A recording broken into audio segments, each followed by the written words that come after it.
I'm the prince of a major kingdom, but my own brother shot me in the back with an arrow, leaving me in a coma. The reason? I'm the son of the king's first wife, who died mysteriously from poison, and they never found out who was guilty after taking that arrow. I was in a coma for 6 years, and my soul was sent to the place where heroes go after death. Only people who changed the world in their eras end up there. At first, everyone thought it was amazing that such a young kid became a hero, but soon they found out I was nothing like that. I was weak, talentless, and definitely not a hero in my time. Still, they couldn't accept someone like me in the realm of heroes, so they trained me for 1,000 years until I was just as worthy as everyone else there. After 1,000 years, my body finally woke up from the coma. Those heroes who treated me like trash for a millennium ended up wishing me luck when I left. I smiled and stepped into the light. Since only heroes go there, they'll never see me again, since I'm not a hero and I don't plan on becoming one. When I opened my eyes, I felt my weak body had no strength to get up. I am Davey Alone, the eldest son of a small kingdom. Those who killed my mother and tried to do the same to me better wait, because I'm not that weak and innocent brat anymore. Day after day, only one maid came to my room to take care of me. That's what kept me alive. I didn't want to reveal I was awake, so I only moved when she left. I went to the calendar because I didn't know how long I'd been sleeping. When I saw the date, the truth hit me like another arrow in the back. I've been here for 6 years, because 6 years ago that bastard shot me in the back, and now he's going to pay. To take control of my family, I need a strong body. I tried using the magic I learned in the other world, but I couldn't do it and didn't understand why. Back in the land of heroes, a girl taught me about magic and holy powers. The very saintess known for centuries for her God-given powers was the one who taught me magic. The magic wasn't working, and I soon felt like all my training in the other world was going to vanish and have no effect on Earth. When any normal person would have given up after hours of failing, it worked. The divine healing power actually worked. A green light took over the room, and after that, my weak and miserable body, which felt like a 300-year-old man's, was now bursting with energy. Seeing the kingdom where I grew up, I stretched out my arms in joy and shouted to the sun god. Unfortunately, I didn't notice that the maid had come back into the room behind me. She cried with emotion seeing her young master alive. Sometime later, the castle doctor examined me and confirmed that my health is incredibly better than before. It's an unexplainable miracle. During the checkup, a woman entered the room. That is Linus Barrett, the woman who poisoned my mother and took her place as the king's new wife. These are her sons, the second prince, Carlos, and the third prince, Benedict. The second prince tried to eliminate me, and he thought he succeeded. The woman asked if I saw the face of the person who shot that arrow years ago. I said yes, and that an assassination attempt against royalty is the biggest crime possible. Hearing those words, the culprit felt his blood freeze. But beside him, his mother laughed sarcastically and said the case was closed years ago. The doctor sensed the weird vibe, said I'll be completely cured in a few days, and left the room. The woman, Linus, didn't hide her true feelings and said it would have been better if I had died. So I asked if the fact that I'm alive upsets her that much. Carlos replied that it's a shame for the kingdom to have a prince fall victim to an attack and stay in a coma for so many years. He said a pathetic prince cannot become king in the future. After that, they all left. Now that he was alone, the protagonist realized that even though he had been using magic in front of the others, no one had noticed. He figured that their differing power levels allowed him to go unnoticed by others. Seeing the wicked queen and her sons again made the protagonist want to exact revenge immediately. However, he managed to control himself. He attributed this to having stayed in a temple for a long time, but still he wanted to seek his vengeance. For now, he needed to calmly think about what to do. But for now, he wanted something to eat and wondered what his first meal after waking from the coma would be. 15 days after recovering his sacred powers and cutting his hair, the protagonist had been training in his room. He realized time passed very slowly when there wasn't much to do. Thanks to his training, however, his mana control had greatly improved, and his recovery process sped up considerably. Even though he could recover quickly with continuous healing magic, coupled with a necromancer's knowledge of the human body and the medical expertise taught to him by Master Haya, fully restoring his body wouldn't be an issue. The protagonist put everything he learned during his isolation into practice and found that magic indeed made things much more convenient. Still, one thing bothered him. His maid, Amy, had decided to strictly follow the doctor's orders and serve the prince soup daily. Because of this, he felt like an old man who couldn't chew anything. Amy felt bad that he didn't like it, but claimed she couldn't do anything about it. Regardless, the protagonist insisted that one dish wouldn't be enough to sustain him, so he told her to serve 5 more just like it. The maid was startled by the request, but Davey assured her he would eat everything, as long as she brought the meal. Davey knew that for a normal person this would be a lot, but because of the restoration magic he used, the amount of food he needed was much greater. In a way, after eating properly, he felt like his soul was finally at peace. However, while he consumed a lot of food, his visits to the bathroom were also frequent. Sometime later, Davey came across some documents and uncovered an unexpected truth. Amy expressed her apologies for this, but Davey comforted her, saying it wasn't her fault. He realized the amount of food he was consuming was becoming a problem for his family. Not only that, but he discovered Amy was the only remaining servant in the castle. The family's financial problems had even impacted this. What's more, the castle where he lived was enormous for just one maid to manage everything alone. Worried about the future, Davey asked what the estimated value of the castle's assets was. Amy replied that they only had 6,000 gold coins. Davey said that if they could manage this budget, they shouldn't have any more problems. However, Amy stated that officially, they were supposed to receive 500 gold coins a month, but in reality, they were getting less than 100. Davey asked if his family was being extorted. The maid said no, so he asked if the problem was her salary. But he understood that by this point, she probably wasn't even getting paid regularly. Amy couldn't lie to him, so she admitted she was only receiving a third of what she used to earn. With this, Davey thought Amy might be generous, but agreeing to work under such conditions was foolish. After all, household maids were considered property of the nobility, and Amy was the daughter of an artist. Due to their poor circumstances, she had become his maid, but looking after the prince and the castle alone for the past 6 years must have been incredibly tough. Not only that, but she had practically spent the little she earned to keep looking after the prince. Because of this, Davey ordered her to take what she hadn't received so far from his personal funds. Amy refused to do so, saying they didn't even have food for the next day, so she couldn't accept such an amount. Davey told her that from now on, she didn't need to treat him like a prince anymore. He also said he felt much better and no longer needed her constant care. Besides, being called prince was too formal and made him feel distant from Amy, and he didn't like that because she was the only person who had truly stayed by his side for so long. Sometime later, Davey, the protagonist, is visited by a counselor at the kingdom's financial department. The man states that it's impossible for the prince to use the funds already accounted for. However,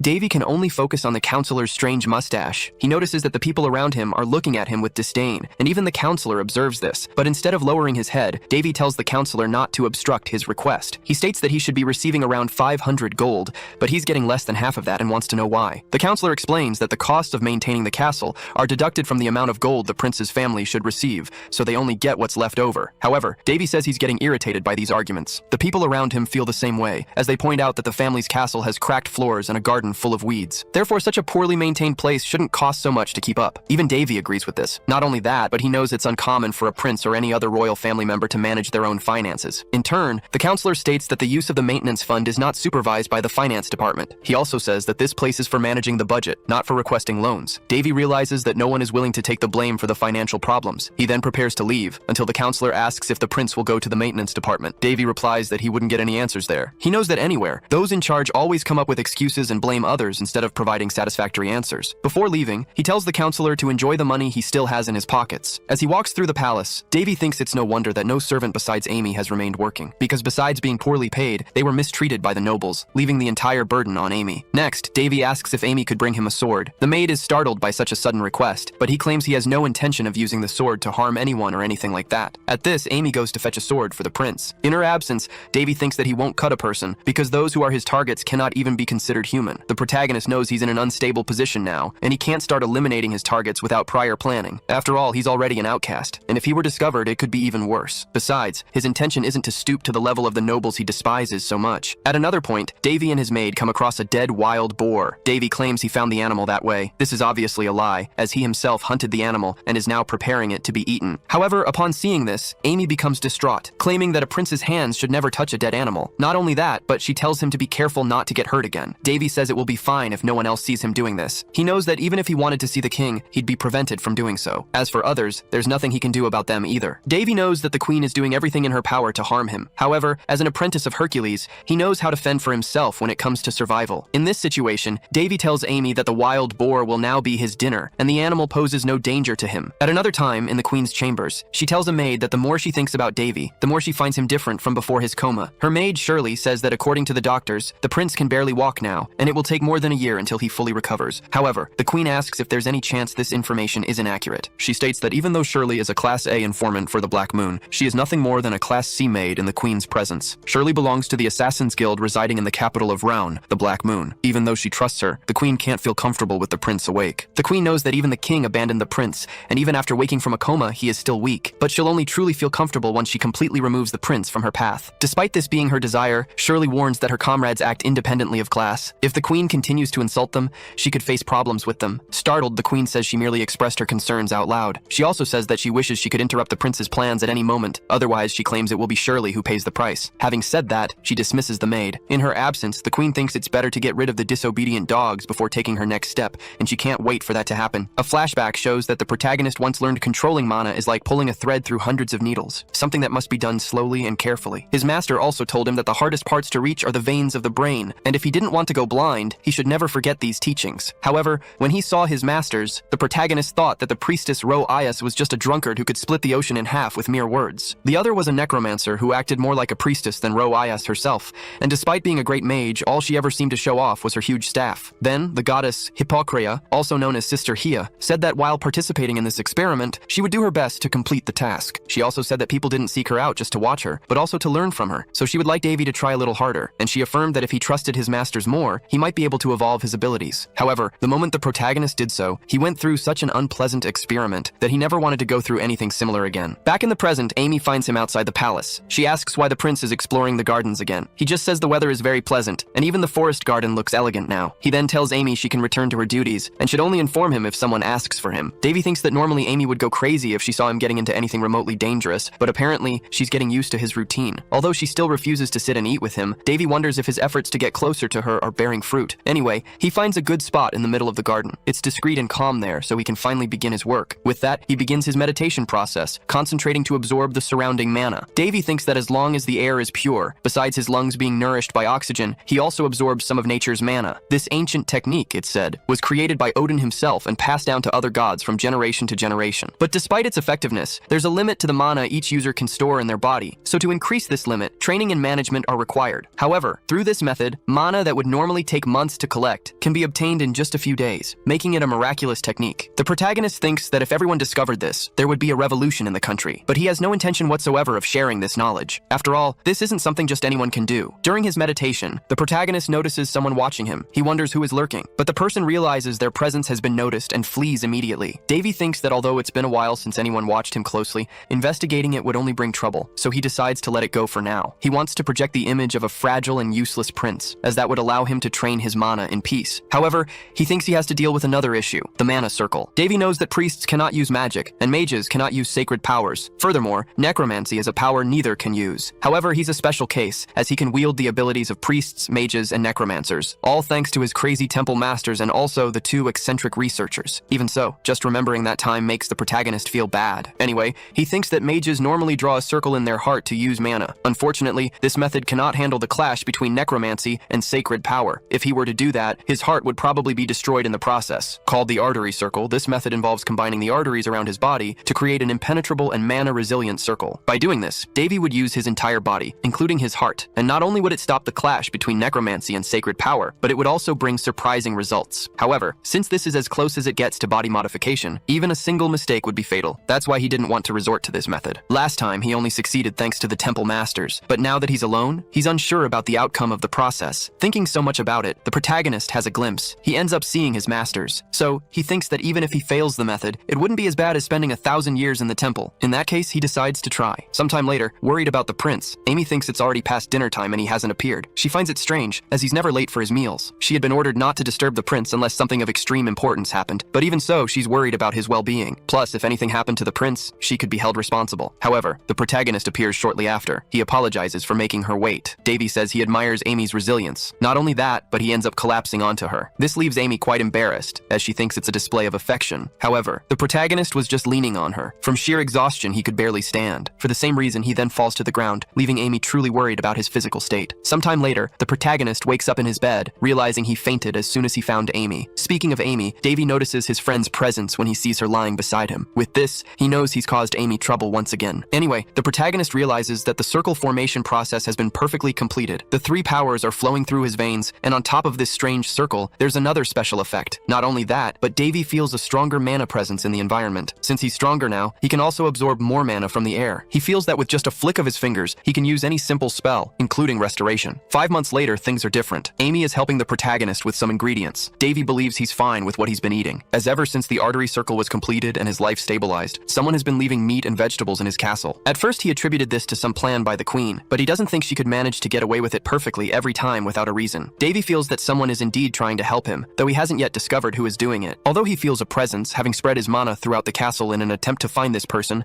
he still hasn't gotten any answers. However, this has been helping the protagonist better understand who is approaching or moving away from him. Then, Amy says they won't have food problems anytime soon. However, Davey warns that they'll have guests shortly, as he senses someone approaching. He wonders who it could be, deducing it might be one of the queen's informants. Already in his quarters, the protagonist receives his visitors. A priest analyzes his physical state and asks if the prince thinks he'll fully recover soon. He says that since the prince has been bedridden for so long, it's dangerous to use his holy powers in an attempt to heal him. The protagonist, in turn, believes everything the cleric is saying is nonsense, as he hasn't even used proper healing spells and has no real intention of helping. Davey knows that the priest represents God in the nation, so discarding this responsibility to follow someone else's orders is disappointing. Therefore, he thinks the priest should save his words, as he knows the priest has no intention of helping. But contrary to what many believe, Davey is almost healed. He then says that with the silver weapon Priya gave the priest, he should be able to heal such trivial injuries. The priest defends himself, saying that the prince is a layman and has no idea what he's talking about. He also says that the use and knowledge of power are granted only to priests, and even as a prince, he shouldn't be as selfish as Prince Carlos. Hearing this, Amy reprimands Father Boris for his rude words. He, in turn, doesn't like being reprimanded by a mere maid. Angrily, he slaps the young woman. Davey is worried about Amy. After all, he can't intervene without spoiling his disguise. Boris justifies himself, claiming that if he let a maid behave that way,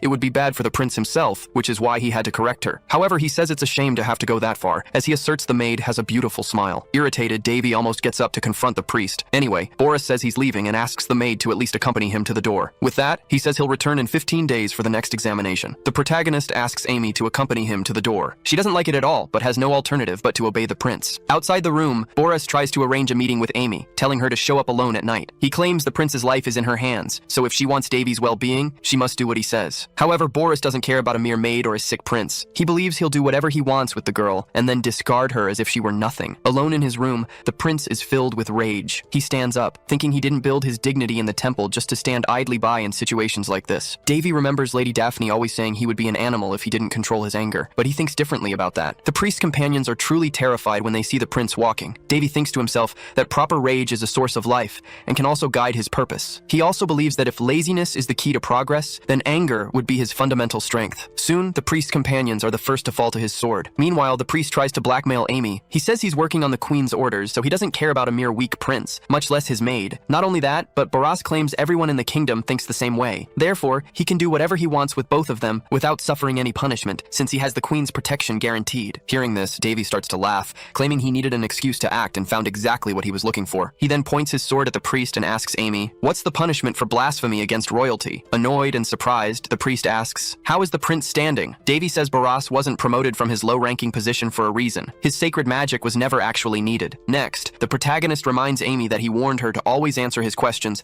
and doesn't want to ask the same thing twice. In that case, Amy says the penalty for blaspheming against royalty is immediate execution. Right after that, the protagonist carries out the sentence on Boris. With his last words, the priest says the queen won't let this happen without retaliation. Davey thanks the phony priest for the warning, but says that all those who stood by the priest will suffer the same fate. It didn't take long for the protagonist to find the queen. As soon as she finds him, she says Davey must be crazy to kill someone like the priest. After all, he was a disciple of the Holy Order. The protagonist justifies himself, saying that Boris threatened his life, so he punished him according to the law. Annoyed, the queen is about to attack the prince. However, he says that before his coma, the kingdom's laws weren't so brutal. Not only that, but he says that while all this is happening, the king remains silent. Besides, Davey sees no point in being punished for his actions, as he simply dealt with someone who blasphemed against royalty. Unless, of course, the status of royalty has become inferior to that of a low-ranking disciple while he was in a coma. With these provocations, the queen becomes truly annoyed, but backs down. Regardless, she says the prince has no proof of what he's saying, and even if it were true, she claims that recklessly provoking the Holy Order is foolish. She then says she always knew Davey inherited his mother's stupidity and takes the opportunity to insult him and his mother in various ways. In turn, the protagonist says it's not polite to offend someone's parents in that manner, especially someone who has already passed away. He then draws his sword and threatens the queen. However, the queen's servants immediately appear to protect her. That's when the protagonist realizes why the queen is so audacious. She has people to protect her in situations like this. He says it would be interesting to continue this, but he'll leave it for another time. Regardless, he claims that talking too much is just putting another nail in someone's coffin. Therefore, he states that trying to kill someone of the same royalty is no different. Immediately, the queen realizes that Davey already knows it was her son, Carlos, who tried to kill him. The protagonist thinks he's not stupid enough to keep an ace up his sleeve for too long. After all, that doesn't suit his style. He also says that the moment the queen slapped him during his coma, it showed she wasn't very considerate. Not only that, but he tells her to act like a lady, because upon seeing the state of her chambers, he claims the place is far from elegant. And since she herself was responsible for scaring away everyone who worked there, she will now be responsible for taking care of the cleaning as quickly as possible. Otherwise, he says a very nasty rumor might start spreading around. Therefore, he asks the queen to make her decisions carefully from now on, as he won't stand by watching her act behind his back. After the protagonist left the queen's chambers, she unleashed all her anger on her guild servants, screaming her lungs out. Not only that, but she almost destroyed her entire room. Now that she understood the prince's true intentions, her desire to eliminate him grew even stronger. However, she wanted him to suffer before leaving this world. It wasn't long before rumors started to spread. Some believed the prince had eliminated the priest because he went mad after waking from his coma. However, this was all part of the protagonist's plan. After the queen discovered what he did, others found out too, but they didn't have access to the full truth. They only knew the prince had eliminated the priest. Since half the palace staff were on the queen's side, Davey's reputation plummeted even further. However, not all news was bad. Amy appeared before the prince, telling him more supplies had been left for him, even though Davey said he didn't need more medicinal herbs. Amy, however, suggested that someone out there must know about his good nature and was trying to reward him. Davey asked if Amy thought he was a good person. The girl didn't hesitate and replied yes. Despite seeing the prince eliminate someone right in front of her, Amy hadn't changed her opinion about his character. Davey then thought she was truly an incredible person. In the middle of their conversation, conversation, someone appeared. It was Besfus, the Grand Chamberlain for the royal family's affiliates. He told the prince he had brought the sinners at the queen's command. Besfus explained that all of them had been stealing palace money, and some even tried to escape but were captured. The prince then asked what the appropriate punishment for such behavior was. The chamberlain replied that normally, the punishment would be the elimination of the sinners and their families. However, it was the prince who would decide their fate. Davey mentioned that rumors about him being bloodthirsty had recently started circulating. He then asked if he should act accordingly. The sinners begged him not to, pleading for their lives to be spared. In response, the prince ordered that the appropriate punishment be applied to all of them, but first, he wanted them imprisoned without food or water for 9 days. Even though this was the queen's order, Davey, despite disliking it, wanted to turn the situation to his advantage. Sometime later, the prince ordered that new servants be hired, but that Amy be kept as his personal assistant, and her salary increased. He also wanted to know if an audience with his father would be permitted. Besfus said no, so the prince asked if it was his father who denied it or the queen, his wife. The chamberlain couldn't answer, claiming to be merely a messenger. He also asked the prince to be patient, as his request would eventually be granted. Davey said he would keep that in mind. The chamberlain then prepared to leave. Before he left, the protagonist mentioned he had eaten all the food he received and therefore didn't need the chamberlain to send more medicinal herbs. Besfus, however, claimed not to know what the prince was talking about, suggesting perhaps the prince was simply being blessed by his gentle nature. But he added that someone was outside wanting to visit him, so he wouldn't disturb him further. Despite Besfus denying responsibility for the supplies, the protagonist was certain it was he who was bringing the food and medicinal herbs. After all, Besfus was the head of all the king's staff and had known him forever. He just hadn't known that besides Amy, someone else in the palace was on his side. Anyway, Davey needed to focus on the visit awaiting him. Amy appeared soon after, announcing that the 4th prince and 2nd princess had arrived to visit him. Immediately, the princess entered the protagonist's room. Her name was Winley Alrown, and she was overjoyed to see her brother. Her happiness was so great that she jumped on the protagonist, making him fall to the floor. Amy became very worried seeing him in that state, but right after, their brother appeared, saying Winley should be more careful. He was Boris Alrown, the 4th prince and Winley's twin brother, and he added that he was also happy to see Davey healthy. The current king, Cryaness Alrown, had children with 3 women, the current queen, his first mistress Anisha, and his second mistress Alice. While Alice is the queen's perfect support, Anisha chose to remain neutral, becoming an outsider among the others. Boris and Winley are Anisha's children, making them the protagonist's half-siblings. While Boris adopts a more formal and polite demeanor, his sister acts more recklessly. Winley tells her brother not to act so formal all the time, reminding him that he was the one who started whining about wanting to see Davey. As they argue, Amy tries to check if the prince is okay. The protagonist, meanwhile, remembers hearing that the twins were leading a group of thieves. Seeing how unroyal their behavior is,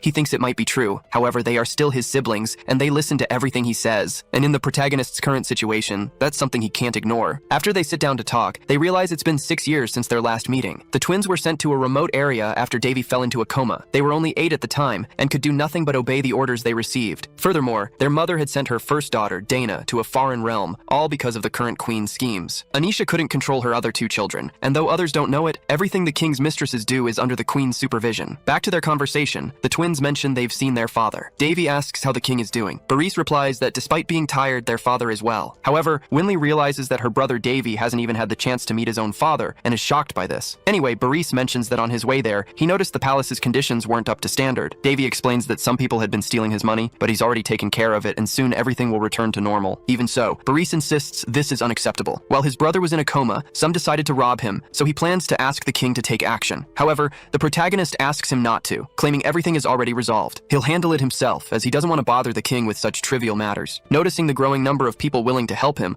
the protagonist wonders if this is truly happening, or just his imagination. Putting that thought aside, he expresses surprise that Winley has a talent for magic, and asks if they are truly part of an artistic group. Winley explains that her twin would get hurt if it weren't for her, as he always runs around wildly without any coordination. She claims that people like him aren't qualified to participate in any fencing competition. These words genuinely annoy Boris, and once again, the twins start bickering in front of their brother. After they calm down, Winley hands the protagonist a letter, explaining that a fencing competition held every 5 years is about to begin. This time, the tournament will take place in the realm of Polisti. Reading the letter, the protagonist recognizes the seriousness of the competition. Boris suggests Davey should take this opportunity to leave the realm, as he's lived his entire life there, and even asked their father about it. However, Winley corrects him, stating that she was the one who made the request, and Davey was personally authorized by the king to go. Besides that, Winley claims that the realm of Polisti is the city of water, so it must be beautiful there. She then declares she wants to accompany him, and won't take no for an answer. Given this, the protagonist says he can't refuse a request from his siblings. In that case, he'll travel with them. Davey reflects that he has indeed never been to a foreign realm, and it wouldn't be so bad to enjoy an event like this. What's more, he figures a bit of fun will do him good, and he becomes excited for the event. Meanwhile, in the royal hall,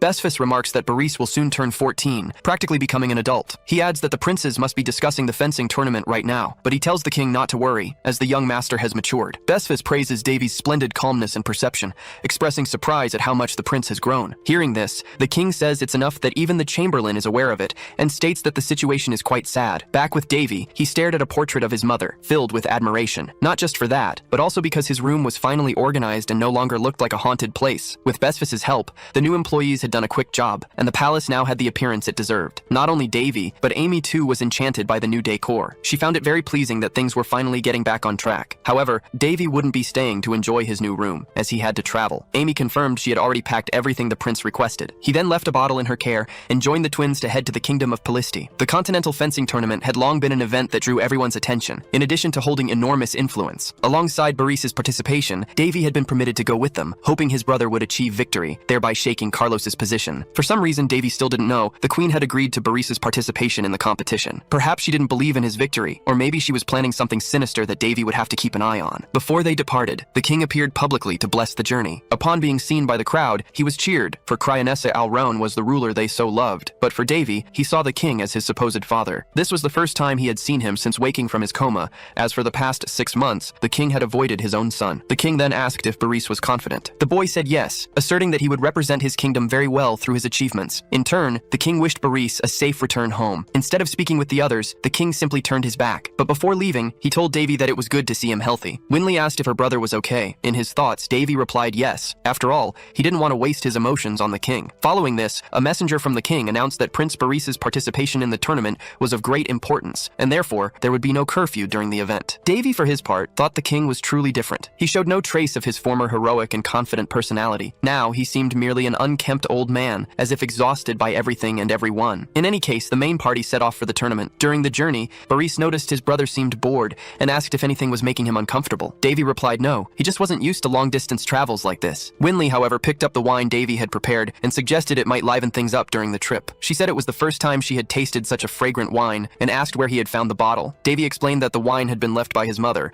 adding that she had done so for some reason he still didn't know. Upon hearing this, Boris asked if they should really be drinking something so valuable. Davey replied that this was the best moment for it. After all, they were celebrating. Winley commented that Davey had changed quite a bit, claiming he used to never let go of anything his mother had left behind. Anyway, he said wine wasn't made to be stored but consumed, then proposed a toast to their happiness. Sometime later, they set up camp on the road. Boris said they would continue traveling in the morning, as it would still take about a day to reach their destination. He also mentioned that he had somehow managed to keep Winley settled for now, and the fact that she had drunk too much certainly helped. Boris remembered Davey used to say he wanted to go camping someday, and noted that this was exactly what they were doing now. He also said he had tried to make the departure procession as short as possible, imagining it would be taxing for his brother. Davey thought the journey could be faster if they rode horses. Traveling so slowly was testing his patience. Besides, he reflected on the things that had changed, and wondered if other shifts had occurred too. Boris, for his part, retired to sleep. Amy approached the prince and asked if he didn't want to rest a bit as well. Davey, however, said the moon was more beautiful than usual. Not only that, but he knew the magic was stronger too, and wanted to make the most of it. During the night, someone mentions that the red moon is named Cyrus, and the blue one, Creus. They also say that Cyrus is called the one who makes the beginning shine, and Creus, the one who illuminates the end. At this, the protagonist remarks that the man knows quite a lot. The man replies that it's common knowledge, as even a big kid would know such things. He also adds that he'd prefer to be having this conversation with a woman. Just then, a colleague approaches the man and asks who he's talking to. The man gets startled, as he thought he was already speaking with his colleague, prompting him to wonder if he'd been talking to a ghost earlier. The protagonist laughs at the situation, realizing he was the ghost in question. Davey had used his abilities to become invisible and had been spying on the guards, noticing that 4 of them were elite expert swordsmen. For now, he believes that if anything important were to happen, they would probably be able to handle it, for example, being attacked in the middle of the night by 20 enemies. The protagonist spotted ninjas from afar, imagining they had probably waited for everyone to fall asleep before attacking. This was likely the queen's plan. After all, it would be an excellent way to get rid of Davey and the groans all at once. The protagonist didn't want to expose himself, precisely to avoid raising any suspicion, but he also knew he couldn't simply ignore the situation. What's more, people who witnessed his power didn't usually live to tell the tale. Even without a proper weapon, the protagonist prepared to fight. He recalled his old master used to say that anything at hand could be used as a weapon. According to Davey, there are no rules in battle. Weapons are an extension of your body, and depending on your creativity,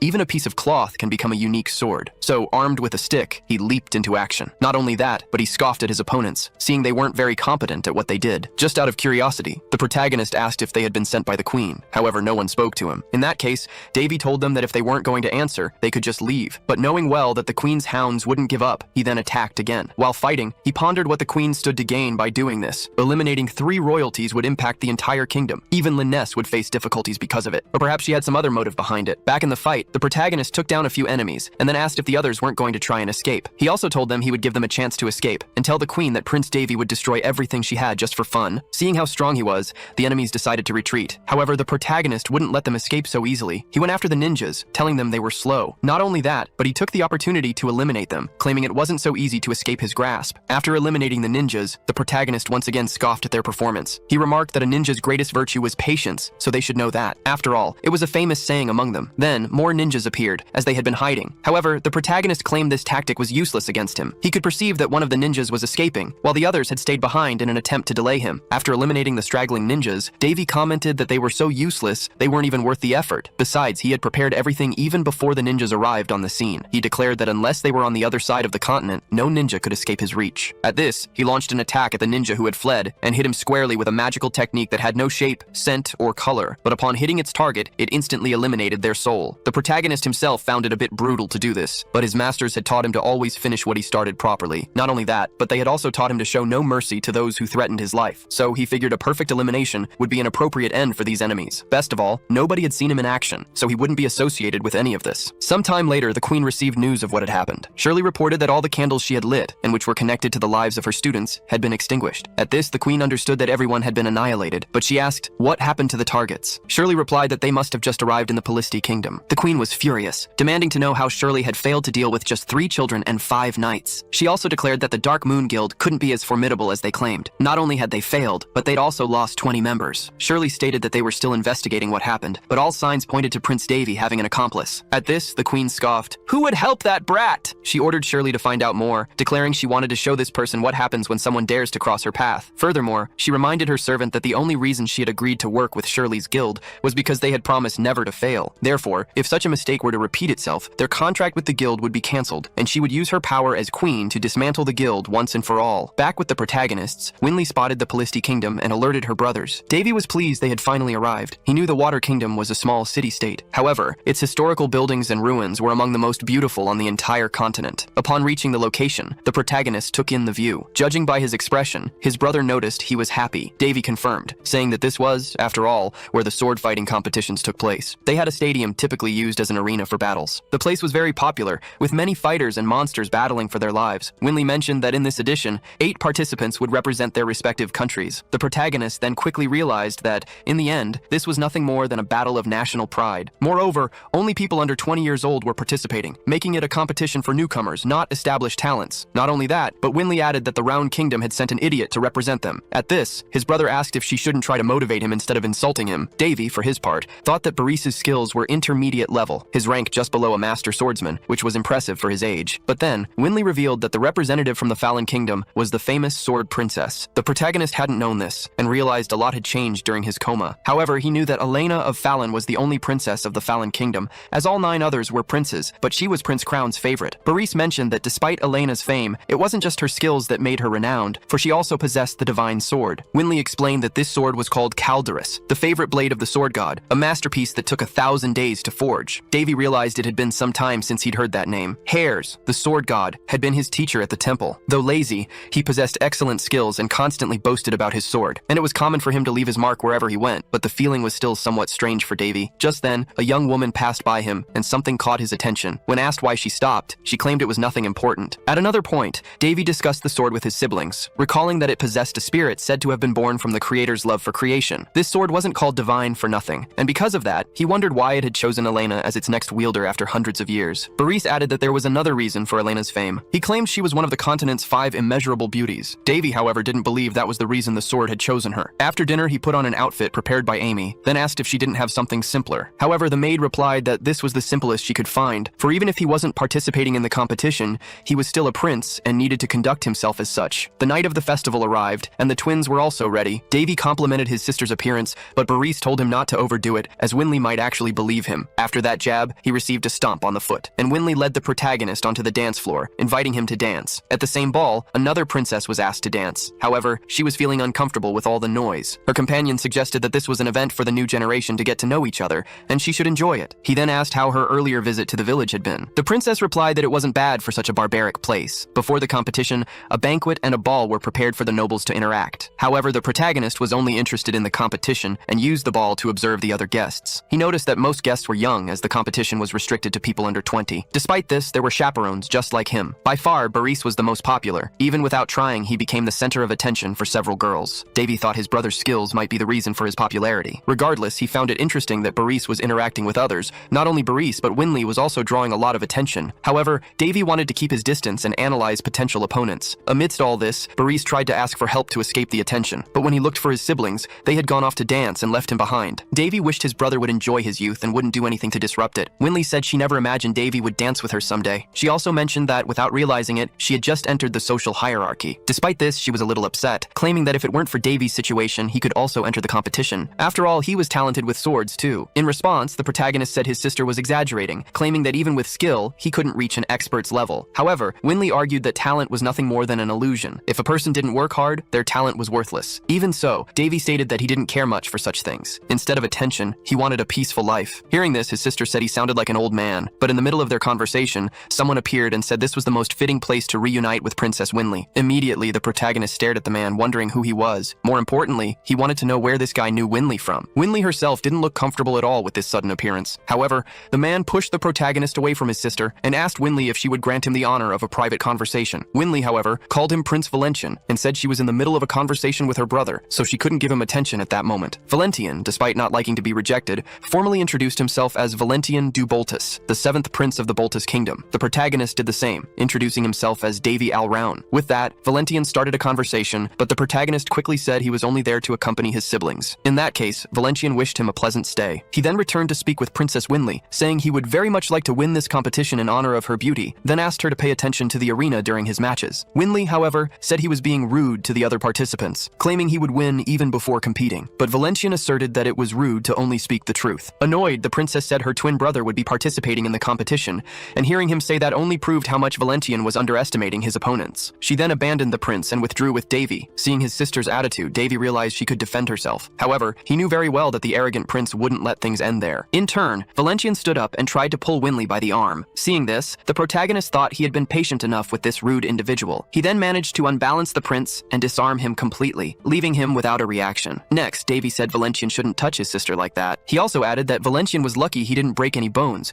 so he would be able to participate in the competition without problems. However, this only served to make Valentian even more furious. He removed one of his gloves and threw it at the protagonist's face. With that, he challenged him to a duel. Winley spoke up, saying the prince was overstepping his bounds. Valentian insisted, claiming he was doing this for his honor as a knight. At that moment, another person spoke up, saying Valentian was causing too much of a ruckus for someone who claimed to have honor. It was the princess from before. She stated she had been observing Valentian's situation, and then asked if he truly thought he could recover something he never had. As soon as the protagonist saw the princess, he found her very familiar and was surprised by her presence. Harris, the god of swords, was an ancient hero who founded the Fallen Empire, an empire that eventually became one of the continent's 3 great powers. It is common knowledge that Harris was the first owner of the holy sword Calderus and the founder of the Lost Claymore sword technique. They say those who mastered this swordsmanship could cause tsunamis with just a single sword strike, but the protagonist finds that a bit much, even for Harris. Back in the present moment, he realizes the princess looks a lot like Harris. However, this is Princess Ileana of the Fallen Empire, the Emperor's treasure. Still, Davey can't stop thinking that she resembles the sword hero too much. Despite being handsome, Harris was always a man, so there's no way he would have disfigured himself to become a woman. But as he thinks this, the princess approaches the protagonist and asks what he just said. Davey apologizes, saying he was just thinking aloud and was mistaken. He then tries to convince her to let it go. Meanwhile, the princess scolds Valentian. The protagonist thinks that Ileana of Fallen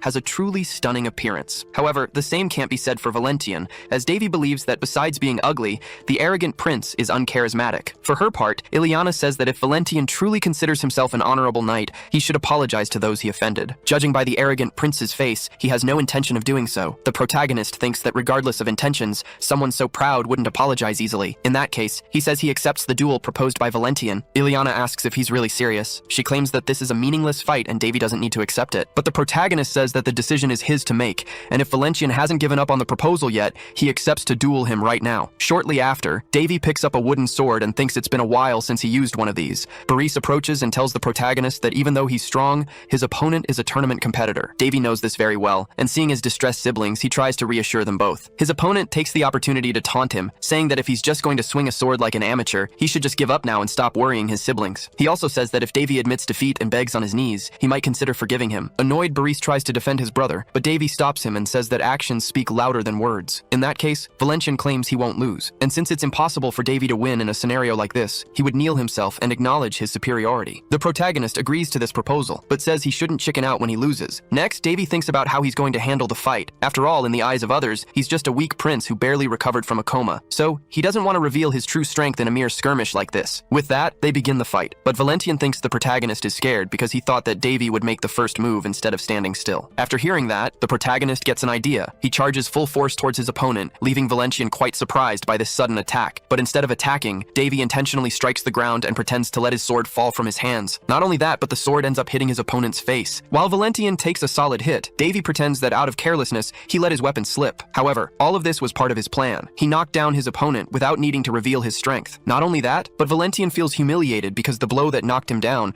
was actually a slip-up by his opponent. And what's more, other people think so too, and quickly comment on how shameful his defeat was. Furious, Valentian gets up from the ground, wanting to eliminate his opponent for good. However, Davey claims that for that, his opponent should train better, because with those poetic skills, he wouldn't be able to eliminate anyone. Valentian attacked the protagonist, trying his absolute hardest to wound him. Yet, he couldn't land a single blow, while Davey, in contrast, wasn't even breaking a sweat. Realizing he was on the verge of defeat, Valentian fell into despair, wondering why he was at such a disadvantage. Mid-frustrated attempt to win, he was struck down, and the crowd watched him fall before his opponent. On top of losing, he had to endure the taunts not only from the protagonist, but also from the rest of the people who had witnessed Valentian lose more than once. Annoyed, he told everyone to shut up, declaring he couldn't stand to hear any more nonsense. Meanwhile, Davey noted that his adversary was more than just defeated. He had been publicly humiliated by the very prince everyone had considered weak until now. The protagonist believed his fencing technique was superior, thanks to his use of the drunken stance. As the name suggests, this fighting style involved deceiving the opponent by pretending not to know what you were doing, just like a drunk. This technique was invented by Dak Go-jun, the greatest drunk in the pantheon of heroes, and also by the Hare, who was interested in creating the most wicked and wretched fencing style. The protagonist knew this because he had met the man himself during his time at the temple. Dak Go-jun used to boast about creating the technique,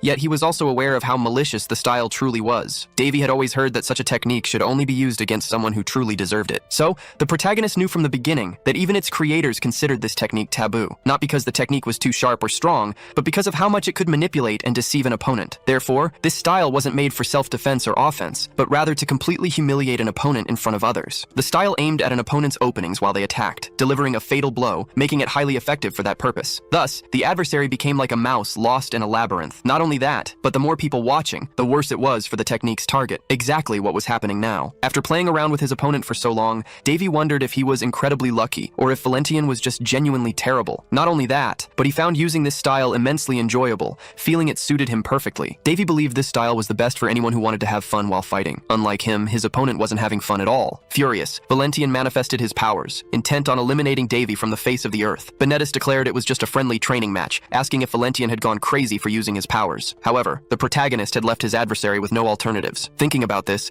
Davey figured that if he got out of this attack, he couldn't just use luck as an excuse. Besides, he knew he'd been watched ever since the duel began. Valentian, for his part, seized the opportunity and charged fiercely at the protagonist. But just as he tried to strike, he was taken by surprise, as Davey dodged the attack once more. Not only did he surprise his adversary, but he also managed to turn the situation to his advantage, unbalancing Valentian and sending him to the ground. In this way, the arrogant prince realized Davey's superiority, but in turn, the protagonist tried to play it down for the public, pretending he had simply tripped and by sheer luck disarmed his opponent. The people's reaction was one of contempt for Prince Valentian, and regardless, this secured Davey's victory in the duel. Questions were raised about the duel. People wondered if Valentian had always been as pathetic as he'd appeared today, and if Prince Davey was truly the same person who had recently been in a coma. Davey justified himself, saying he could barely hold his sword properly, which made him unbalanced, but luck was on his side. Hearing this, Winley remarked that her brother must have used up all his luck that very day. But what was a great show for some was a complete waste of time for Ileana. She found what she witnessed quite stupid, so she turned her back and left. Davey noticed this and concluded that the princess was quite cold. Sometime later, Davey was reprimanded by his brothers. Not only had he been irresponsible, but he had also caused quite a commotion. Davey defended himself, saying that everything turned out fine in the end, and there was no point stressing over what had happened. Benedis argued that Davey was lucky because his opponent had a truly explosive personality, and it could have very well ended in a fatality. He mentioned that the twins had previously encountered Valentian and witnessed his skills firsthand, and after that, Valentian had started pursuing Winley. While they agreed that Valentian probably wouldn't try anything with Winley again, Benedis warned Davey not to try something like that again, as luck might not always be on his side. In response, Davey took his brother's hand and squeezed it. After demonstrating his strength, he told Benedis not to treat him like a sick patient. He promised to heed his younger brother's advice and stay out of trouble anyway. Davey thought that sooner or later his brothers would discover his true strength, so he figured it was better not to hide it from them anymore. Winley felt more relieved knowing that Davey was strong enough to protect himself. Besides, he had caught his opponent off guard while Valentian was trying to balance the weight of his sword. Even Davey himself was surprised by his opponent's humiliating defeat. defeat. Speaking of him, Valentian was still furious. He smashed objects in his chambers to vent his anger, while his servants tried to calm him down. Valentian declared that he was the next prince of the Baldi's era, and he would not tolerate being shamed in front of the other nobles. After all, he wanted to project an image of a radiant figure with exceptional talents. Moreover, there were few things in the world he didn't have access to, making practically everything within his grasp. That's why Valentian had fallen in love with Princess Winley and chosen her to be his future wife, because besides her beauty, she also had an expert swordsman brother of a medium level, and he would become a subordinate through this marriage. On top of all that, Valentian had already arranged everything with Queen Round and had the entire plan mapped out, which only increased his certainty of success. But now, an obstacle had appeared in his path, and above all, his credibility had gone down the drain. Consequently, Valentian's fury was more intense than ever, and as he destroyed everything around him, he felt an immeasurable desire to eliminate Davey for humiliating him. But as he voiced this idea, a voice asked if this was truly Valentian's desire. Surprised by the sudden voice, he asked who was speaking. A feminine presence manifested and told the prince she could help him fulfill his wish. Still confused, the prince asked who he was speaking to. The woman introduced herself as Chariot and told him to remember that name. Then she approached the prince, asking Valentian to trust her, because only then could he achieve his desire. Sometime later, the day of the tournament finally arrived. Amy informed Davey that his brother was about to enter the arena. He seemed excited, but not for the fight itself. He said he still had a long way to go. The maid asked what he was referring to. Davey claimed he was just thinking out loud and said he was ready to go, as other things could wait. Benedis, for his part, was already in position. Winley watched the match from the stands. Not only her, but the entire arena eagerly awaited the fight. However, Benedis' opponent was none other than Valentian, who, after what had happened last time, had no intention of losing again. The protagonist arrived at the arena. Seeing how excited everyone was, he thought the energy of the place was incredible. He was grateful that Benedis' match was in the afternoon. Not only did he not want to watch the morning fights, but he also felt unwell. When he met up with Winley again, she asked if her brother was feeling better. Davey preferred to keep his physical condition private. He mused that he had completed the mana circle at a very young age, which gave him the power to defeat much stronger opponents. However, his transformation wasn't fully complete, and sometimes, after overusing his abilities, he'd get indigestion. So he figured if this kept up, he'd have to use his sacred powers to cure his stomachache. Soon after, Benedis entered the arena. As he was cheered, the protagonist noticed his brother's popularity. Up until then, he hadn't known who his brother's opponent was. But as soon as he saw Valentian enter the arena, he found it highly ironic that the same opponent would face two key figures from Rhone. Besides, he'd imagined a fight like this would take much longer to happen. Before the match began, the judge announced that the blades were blunt, making it forbidden to use mana on the swords to injure or threaten an opponent. Staring at his brother, Davey said that the audience's opinion was no joke. Winley worried about her twin, thinking he might get hurt if he got too carried away. However, the protagonist reassured her, saying Benedis was no rookie, so he didn't fear for his safety. Therefore, he believed nothing bad would happen. Back to the fight, the judge asked the competitors to step forward. Then, some mages created a magic barrier around the arena. Valentian, who hadn't said a word until now, remained focused. Not only him, but Benedis was also taking this very seriously. With that, the judge authorized the start of the fight, and both adversaries charged forward. Judging by the duel against the same opponent, the protagonist concluded that Valentian was unpredictable with a sword. Benedis, on the other hand, used strength to deal massive damage to his opponent, and comparing their styles, his brother had a better chance of winning. Furthermore, the protagonist believed Valentian likely wouldn't be able to withstand Benedis' heavy attacks. However, the opposite happened. When attacked, Valentian didn't dodge. He chose to block the blow, defying all expectations about him. Seeing this, some people concluded the fight would be more interesting than they'd imagined. In turn, the protagonist thought Valentian hadn't acted like this during their duel, and improving literally overnight was impossible. Even a genius would take time to master certain physical abilities. Still, he believed that if Benedis kept attacking, sooner or later the opponent would reach his limits and tire out. Even trying to analyze the situation coolly, the protagonist had a feeling that something was wrong. Not only him, but Winley said she had never seen Benedis move so fast. She thought that if her brother had improved, she would have to work harder too. Davey also noticed his brother's improvement. Since he was little, Benedis had dreamed of being a knight. After 6 years, the protagonist could see his brother's evolution. After all, he had dedicated himself to it. However, he knew little about his opponent. Seeing Valentian fight so differently than before, Davey thought he was practically facing another person. He had felt this strange sensation before, as if something dangerous was about to happen. Noticing her brother's discomfort, Winley asked if Davey was okay. Back in the fight, Benedis analyzed his adversary. He hadn't expected Valentian to counterattack his longsword. He admired his opponent's persistence, and despite his strange movements, he knew he couldn't drop his guard. Instead of waiting to be attacked, he wanted to end the fight at once, so he prepared his strongest blow. But as he unleashed his attack against his adversary,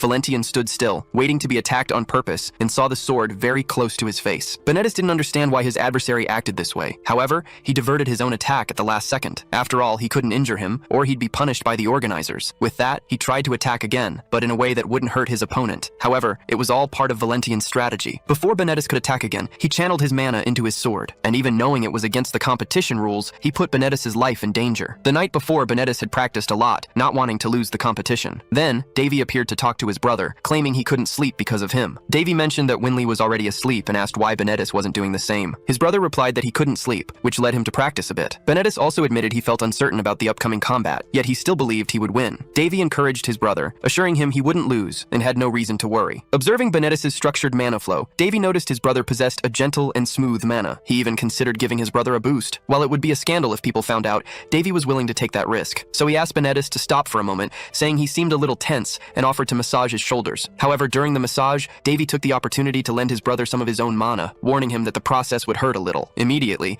Benedis felt as if his entire body was in shock. Davey explained that this was likely due to Benedis staying up all night instead of sleeping and advised him to get more rest. Meanwhile, Davey mused that the technique worked by activating the recipient's mana, creating a chain reaction that forced a greater flow of mana throughout their body. He knew that despite its seemingly simple nature, this method required an experienced practitioner and was forbidden in most places. Come to think of it, Davey once heard of a place where the technique wasn't forbidden, and they even gave excellent massages. As the process concluded, Davey uttered a magical word. Surprised, his brother asked what language it was, but Davey just continued without answering. Once he was done, his brother was on the floor, his body unable to withstand the sudden surge of extra mana. Davey figured this wouldn't directly help Benedis in the upcoming battle, but it would certainly help his brother evolve faster. However, he couldn't let Benedis just sleep there. It wouldn't be good, even if it did offer more security. Benedis complained that his brother should treat him better, stating that if it were Winley, Davey would be carrying her on his back. Davey denied this, but told Benedis to go to sleep immediately, or else he'd give him another much more intense massage. Benedis didn't think twice and darted to his room. Satisfied that his brother would now be safer, Davey also retired for the night. Back in the present, the moment Benedis was struck by his opponent's magic, the shield his brother had given him activated, protecting him. It immediately repelled Valentian's sword away, stopping him from continuing his attempt to injure Benedis. The crowd noticed that Valentian's sword wasn't normal. On top of that, they also saw a mana shield protecting Benedis. From the VIP box, Winley cheered, celebrating her brother overcoming his opponent. But when she glanced to the side, Davey wasn't in his seat. Inside the arena, even with the shield, Benedis was still injured. The mages immediately ended the fight and removed Valentian. Not only was he disqualified for violating the rules, but he was also punished. The organizers declared that his actions could even spark a war between nations, and promptly sent a notification to the nation of Voltus. Valentian's servant tried to convince them not to proceed,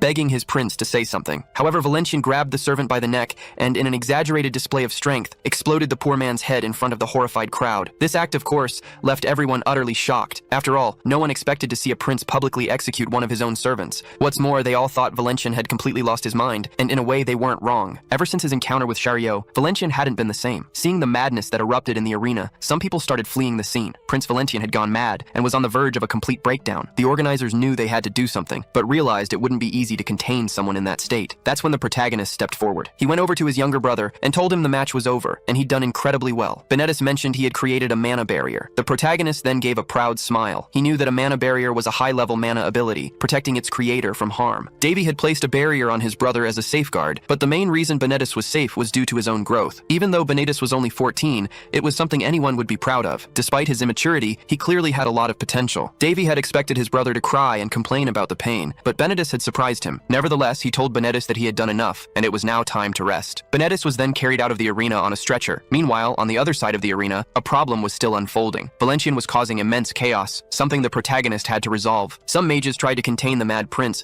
but even using magical attacks, they couldn't handle the situation. Valentian's mind and body were visibly altered. Not only that, but he was far stronger than the mages could cope with. So, they tried to evacuate people while the magical barrier was still intact. However, at that very moment, the protagonist arrived in the arena, surprising the mages who were already there. They urged Davey not to get closer, warning him that the opponent was too strong. Even Winley, seeing the protagonist in the arena, grew worried about him, especially since she hadn't even seen him move to get there. Despite this, the protagonist wanted to deal with the situation. He noticed that Valentian had been infected with something, and remarked that it looked like the enemy had truly taken hold. He then started thinking about how he would deal with him. Valentian grew even more furious upon seeing Davey. As he charged towards the protagonist, the mages tried to stop the prince. However, they couldn't handle the crazed opponent. Valentian then had a clear path to Davey, but then Winley suddenly appeared in the arena, worried about her brother. The protagonist was caught by surprise by her appearance. After all, this wasn't part of his plans. The last thing he wanted was to involve his younger sister. However, Winley wasn't the only one to show up. Ileana arrived right after, pushing the protagonist away from the enemy. Davey definitely hadn't expected this. Up until then,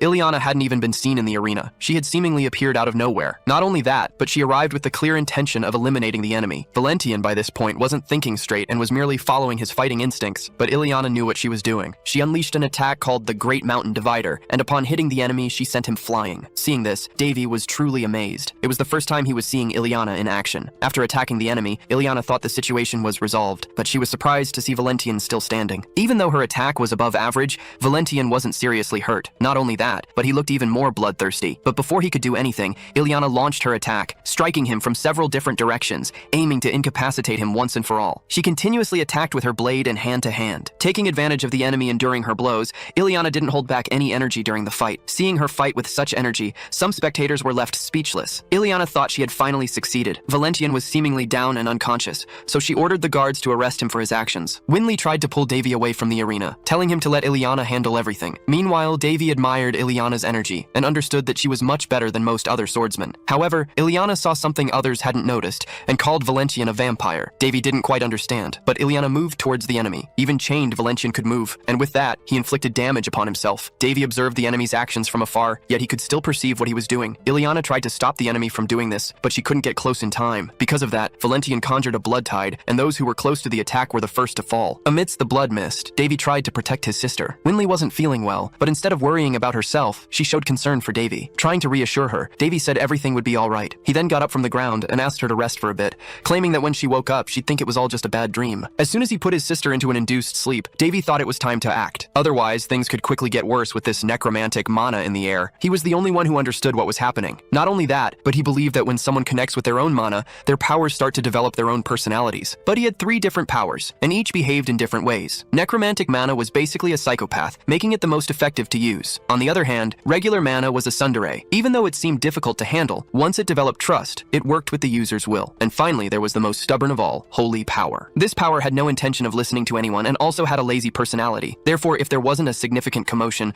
holy power wouldn't manifest. However, this was commotion enough. Because of this, Davey received the Radiant Blessing, a 4th level holy magic. Now that Winley should be fine for a while, he had time and space to think. He concluded that the enemy had used the blood tide, a power that steals the life essence from living beings in the surrounding area. The bad news was that Davey didn't have enough power to save everyone in the arena, but he was happy that Benedis had left earlier. And now that no one was watching, he could handle the situation calmly, without having to worry about hiding his abilities. However, to Davey's surprise, Ileana was awake and still had the strength to get up. After all, a proud warrior like her wouldn't give up so easily. Davey considered this the worst possible situation. He hadn't imagined anyone else could remain conscious in the blood tide besides himself. But seeing Ileana de Farron standing, he realized there was indeed a reason she was the new owner of the divine sword. However, Davey could only think about how beautiful Ileana looked, even when tired. He approached the princess, and as he touched her shoulders, she flinched slightly. Davey tried to talk to her, asking if she was all right. But despite their perilous situation, Ileana tried to keep him at arm's length. The monster was still on the loose, and Davey only wanted to help. Noticing her resistance, he told her that if she felt well enough, she should leave. But Ileana grabbed Davey by the arm and asked how he wasn't feeling unwell. Davey realized he was cornered. He'd expected Ileana to suspect something, but not to be confronted about it right away. So he decided to play dumb, claiming he didn't know why he hadn't been affected by the mist. Ileana's expression clearly showed she didn't believe his lame excuse, though Davey privately thought she should be thanking him for not dying. Regardless, Ileana took the lead in the fight, telling him to get out of the arena and leave the rest to her. She insisted it was a situation someone like Davey couldn't handle, adding that he'd only gotten lucky in his last duel, and luck wouldn't help him now. Ileana clearly saw Davey as just another helpless prince, believing herself to be far different. She possessed strength and knowledge, knowing full well that the blood demons mentioned in ancient texts were, in fact, vampires. She told Davey he must have heard about them, emphasizing that luck wouldn't be enough against such an enemy. After all, anyone who couldn't sense or manipulate mana would be ripped to shreds in a matter of seconds. Davey pointed out that the enemy wouldn't let anyone leave the arena without a fight. Ileana then declared she would provide cover for his escape. Davey noticed that Ileana exuded a great deal of confidence. However, for some reason, she seemed more emotional than she had been during their duel, almost as if she were facing her archenemy. A flashback revealed a glimpse into Ileana's past. Once as a child, she woke up in the middle of the night and went searching for her mother. But when she found her, her mother was sucking blood from another person. Even though she was quite young, little Ileana knew it was a vampire. After that, she never forgot what she saw. Back in the present, facing the enemy, she thought that all vampires still alive in this world must be eliminated. As long as she lived, that would be her objective. But just as she was about to attack, Davey pulled her hair, stopping her. He apologized, but then told Ileana not to interfere in his business. Davey still didn't know why the princess was so obsessed with vampires. However, he was no longer concerned about maintaining his disguise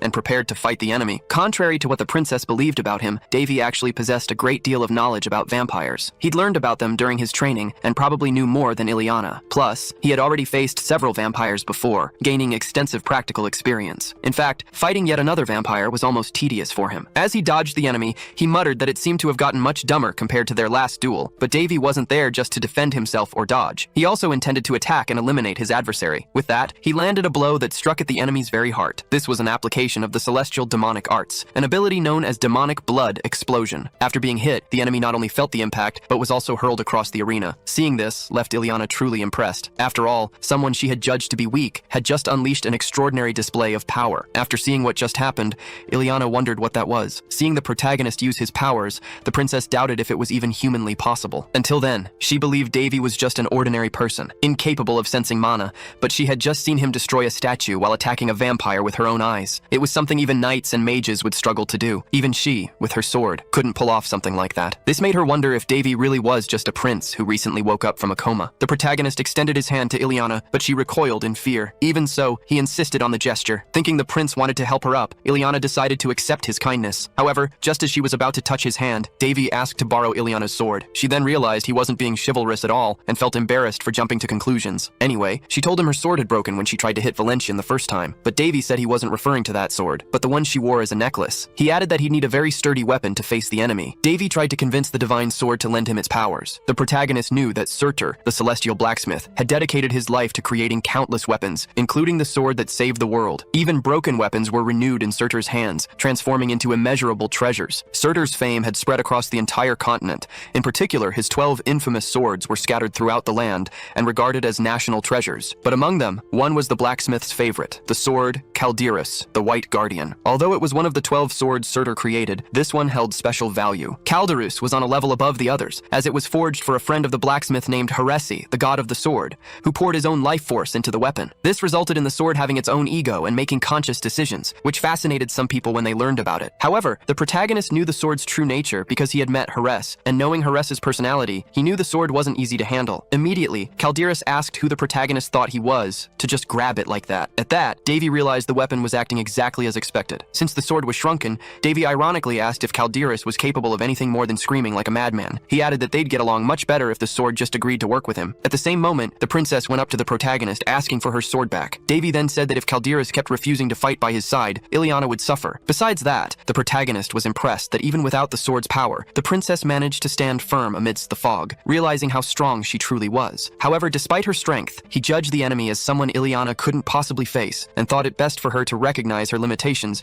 before doing something foolish. Amidst all this, despite the state of its guardian, the sword still refused to help. The protagonist then realized he'd have to do it the hard way. He immediately invoked the sword's powers, making it manifest in its true form. Seeing the sword in its true form, the protagonist remarked that Caldearus seemed to be just as the rumors claimed. Caldearus in turn asked how he managed to do that. Davey said all the sword needed to do was lend him its powers during the fight and leave the rest to him. Next, Davey combined his skills with the divine sword and began calling down lightning from the sky. After that, Davey asked the enemy how much longer he would keep hiding. He saw a rift in front of him and declared it was time for the villain to show himself. But upon seeing a mere bat flying toward him, he said he'd expected more from a vampire. After all, he thought he was dealing with an advanced species. At that, the small bat transformed into a female vampire. Davey then said he already knew her, calling the vampire Miss Maid, confirming she was surely the queen's servant. Seeing him, the vampire woman said she had thought someone was backing the prince when her subordinates were taken out, but now she realized he had acted alone. Sarcastic, Davey tells her he's really amazing, but he tells her not to be shy and to come closer, because he can't stand having to look up all the time anymore. Not only that, but he adds that if she stays up high for too long, she might end up revealing more than she intends. Shirley, in her vampiric form, becomes incredibly irritated by these provocative comments. However, this was exactly what the protagonist wanted. Immediately after,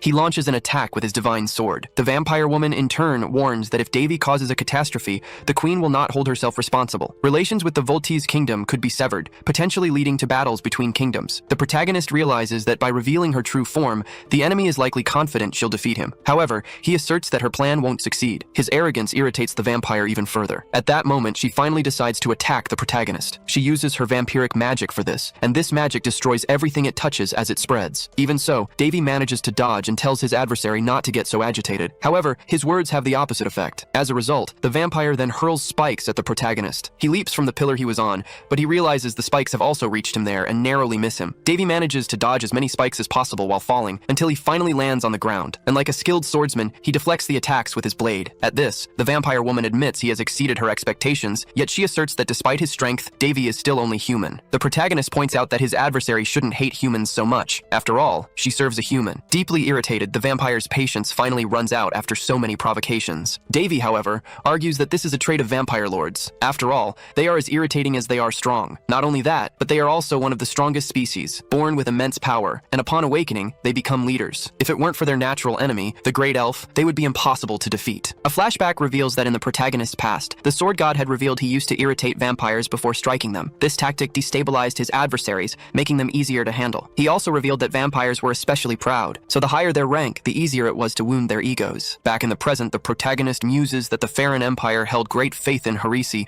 and he wonders how they would react if they knew Harris's true nature. Then, the protagonist returns to the fight. After dodging a few enemy attacks, he counterattacks with his sword. However, the vampire uses a magic shield to defend herself. Not only that, but she doesn't employ just any ordinary defense. Instead, it's a blood shield. Calderas remarks that he's likely facing a countess. Although her rank isn't very high, she's a pure blood and could easily challenge a lord. Hearing this, the protagonist declares that there's no alternative but to defeat her right now. Calderas, however, questions if he can truly do what he says. Davey replies yes, and then asks if the sword itself is afraid. Before he can hear the answer, he is attacked. Shirley states that people who pretend to be calm in situations like this always meet the same end. She adds that the girl who received the divine sword, despite her strength, lost consciousness. Furthermore, she intends to defeat the prince and leave him minimally intact, as she needs to present his body as proof of her efficiency. She then attacks Davey, but the protagonist has no intention of making things easy for his enemy. Not only that, but instead of standing still and waiting to be hit, he advances directly towards his adversary. Witnessing Davey's actions, the vampire woman claims it's sheer foolishness and tries to strike him once more. However, the protagonist not only dodges the attack, but also manages to get behind the vampire. He takes the opportunity to scoff at his adversary, claiming she knows nothing, especially when it comes to swordsmanship. The protagonist reflects that swordsmanship is an art that goes far beyond simply swinging a sword repeatedly, and drawing upon all his training, he uses Calderas' skill against the enemy, sending her into despair as she realizes she cannot dodge it. She is immediately struck squarely and crashes to the ground like a meteor entering the atmosphere. After the attack, the surrounding scenery changed so much that the protagonist himself was amazed by what he had done. Calderas tried to say something about his past, but Davey interrupted him. He said that thousands of years had passed since Calderas' creation, so he didn't want to hear his whole story. Ultimately, instead of talking, he truly wanted to end this fight. The protagonist thought that even if he wanted to, the sword wouldn't believe he was a disciple of its first owner. Calderas realized that the vampire had decided to flee. Davey said it wasn't a good idea to follow her now. The sword remarked that even for it, this tide of blood was nauseating. Fortunately, the mist would no longer spread, as the explosion had shattered its source. However, there were still bloodstones remaining in the area. The protagonist knew that people affected by the tide of blood usually died or became infected. If these infected weren't eliminated, they would infect others. For now, the mist was confined to the arena. If it wasn't fully contained, it could spread outside and cause panic. With that, Calderas told the protagonist he was lucky not to have been hit by something so corrosive, noting that despite his youth, he was clearly skilled. Davey replied that, in a way, that was true. Furthermore, he knew it would take some time until he could awaken the blade's aura, as his strength hadn't formed through a common method like other people's. When someone possesses wisdom and proficiency, combined with a certain level of skill, that person becomes a master. The protagonist was one such individual. Moreover, the sword was beginning to realize this, as it felt a bit of his immeasurable power. Not only that, but Calderas noticed the protagonist possessed both dark mana and sacred powers, and was surprised, having never met anyone like that before. Davey stated that he usually broke paradigms, but Calderas called him crazy for achieving such a result. However, the protagonist told Calderas that this was actually just the result of hundreds of years of research, but now he didn't want to talk anymore, as he still had unresolved matters to attend to, and since he couldn't do what was needed alone, he allowed Calderas to help him. Davey thought he didn't want to sacrifice himself for the sake of others, but if it helped him regain his powers, then it might be worth it. Even if this wasn't his usual style, he was willing, considering the results he imagined he could achieve. Next, he began to pray to the goddess Freya, interceding for those who had been struck by the tide of blood. Not only that, but he asked the goddess to do something about it, claiming he couldn't do it alone. Upon hearing the prayer, Calderas asked if that was how one requested help from a deity. Not only that, but he noticed the protagonist wasn't accustomed to doing such things. Davey had been affected by Daphne's sanctity, and learned that the foundation of his power wasn't the faith that supported the gods, but rather the understanding of that very faith. To be exact, it wasn't about receiving the gods' love, but their curiosity. Since some were wounded, he intended to use the sword to save them. Therefore, he only asked Freya for permission to do so. Indignant, Calderas declared that no deity would listen to such a poorly made prayer. However, Davey countered that the sword knew nothing about the gods. He claimed that the gods' love wasn't given to those who called themselves devout, but rather to those who acted to receive divine curiosity. As Calderas had said earlier, nothing could be done about the life force absorbed from people. Thus, the only alternative was to fill the crystal with an even greater power. He was referring to the greatest form of sacred magic, used only with divine blessing, created by Saint Daphne, who wielded the most powerful sacred magic of all time. And he claimed that gods liked crazy people, especially those who were completely out of the ordinary. Immediately afterward, sacred magic manifested from the heavens. It struck Calderas and the protagonist. The sword was utterly surprised by this, as it was a rank 9 power. Not only that, but it thought it couldn't resist such immense power, and it claimed the protagonist was trying to destroy it, but in reality, it was the opposite. Since he couldn't receive so much power himself, the protagonist used the sword as a receptacle, and now he intended to use this magic to heal the inner arena. Not only that, but the power was so strong that people far from the arena could see a strong, shimmering light. It shone brighter than the sun. Moreover, the protagonist was embraced by celestial wings, and his wounds were healed instantly. Furthermore, the dark magic crystal shattered, and with it, evil dispersed. Davey remarked that the explosion was so strong, he felt like he'd been run over. He also teased the divine sword, saying it had survived after all, but added that it must be quite exhausted. However, despite wanting to maintain control, the protagonist felt something in his back and began to lose strength. As he fell to the ground, something appeared before him. Davey could somehow see his own attributes, like in a system window, and noticed that some things had changed. He also noticed he'd been nicknamed a crazy person, and wondered if Freya wasn't exaggerating with that description. From above, the being he believed to be Freya simply offered a gentle smile, as she had, in a way, seen something interesting in the protagonist. A while later, as he tried to remember what had happened, he wondered when was the last time he'd had such a deep sleep. For the past 6 months, he hadn't been able to sleep without worrying about something. Somehow, he felt this sleep had helped clear his mind a little. Waking up, he found himself facing Winley. She told him Davey had been taken to a lodging in the Phyllis Duchy and asked how he was feeling. After getting up, he asked how long he had slept. His sister replied that he'd been out cold for 2 days, and she'd been so worried, thinking he might never wake up. At this, Davey realized his sister had been truly worried about him, and considering what had happened the last time he'd passed out, it wasn't surprising. Then, Winley mentioned she'd had a strange dream where she was in a red mist, and her brother had saved her, but she was doubtful about it, so she asked her brother what really happened that day. Winley also mentioned that while she was examining Davey, she discovered something, a mark on his back, which she identified as a stigma, about 3 handspans long, large enough that it couldn't be ignored. In a way, this surprised him, but he soon realized that the pain he'd felt earlier was this very stigma being etched onto his back. This had never happened before. However, he knew Freya was responsible, and wondered if she really needed to draw such a large stigma on his body. Winley explained that, in fact, it was the priest who treated him who discovered the stigma. Not only him, but the entire duchy knew about it, and chaos was erupting outside. Furthermore, when Davey was found, not only had the mist disappeared, but the surrounding sacred energy was concentrated on him. He thought that a stigma meant a deity had granted a person their love, and the good thing was that only this information had leaked out about him. Winley, however, wanted to understand better what had happened to her brother. He was unsure whether to tell her his secret or not, because he knew what would happen if he did, and if something big occurred now, it would make his journey more difficult. In that case, he decided to withhold the information and simply said he'd fainted before seeing anything, so he couldn't say what happened. Although that didn't make much sense, Winley decided to trust her brother, but asked if he was in pain. Thinking about it, he concluded that he was better than ever, because in addition to invoking the 9th sacred magic onto the sword, he had also increased his own sacred powers, and the result couldn't have been better. His mana capacity had increased considerably. With this, all 3 of his powers had improved, and he could now create an aura blade, worthy of a true master swordsman. Of course, sacred magic was the power that had evolved the most among the 3. However, by extension, the others had also improved, as if from the stigma's effect. Nevertheless, Davey lamented that to get stronger, he always had to go through extreme experiences like this one. Winley told him he had no idea of the craziness that had happened while he was asleep, especially when his maid, Amy, discovered what occurred and was worried about him. His sister added that besides the maid, Princess Ileana had also come looking for him and wanted to take him to her kingdom, claiming she could give Davey more proper treatment there. He thanked his sister for her concern and care, but said she must be exhausted so she should rest and he would do the same. Before leaving, Winley told Davey he didn't need to worry about Benedis, as he had left the arena as soon as the tournament was cancelled and was out of danger. And despite the current commotion, she hoped Davey would recover soon. As soon as his sister left him alone,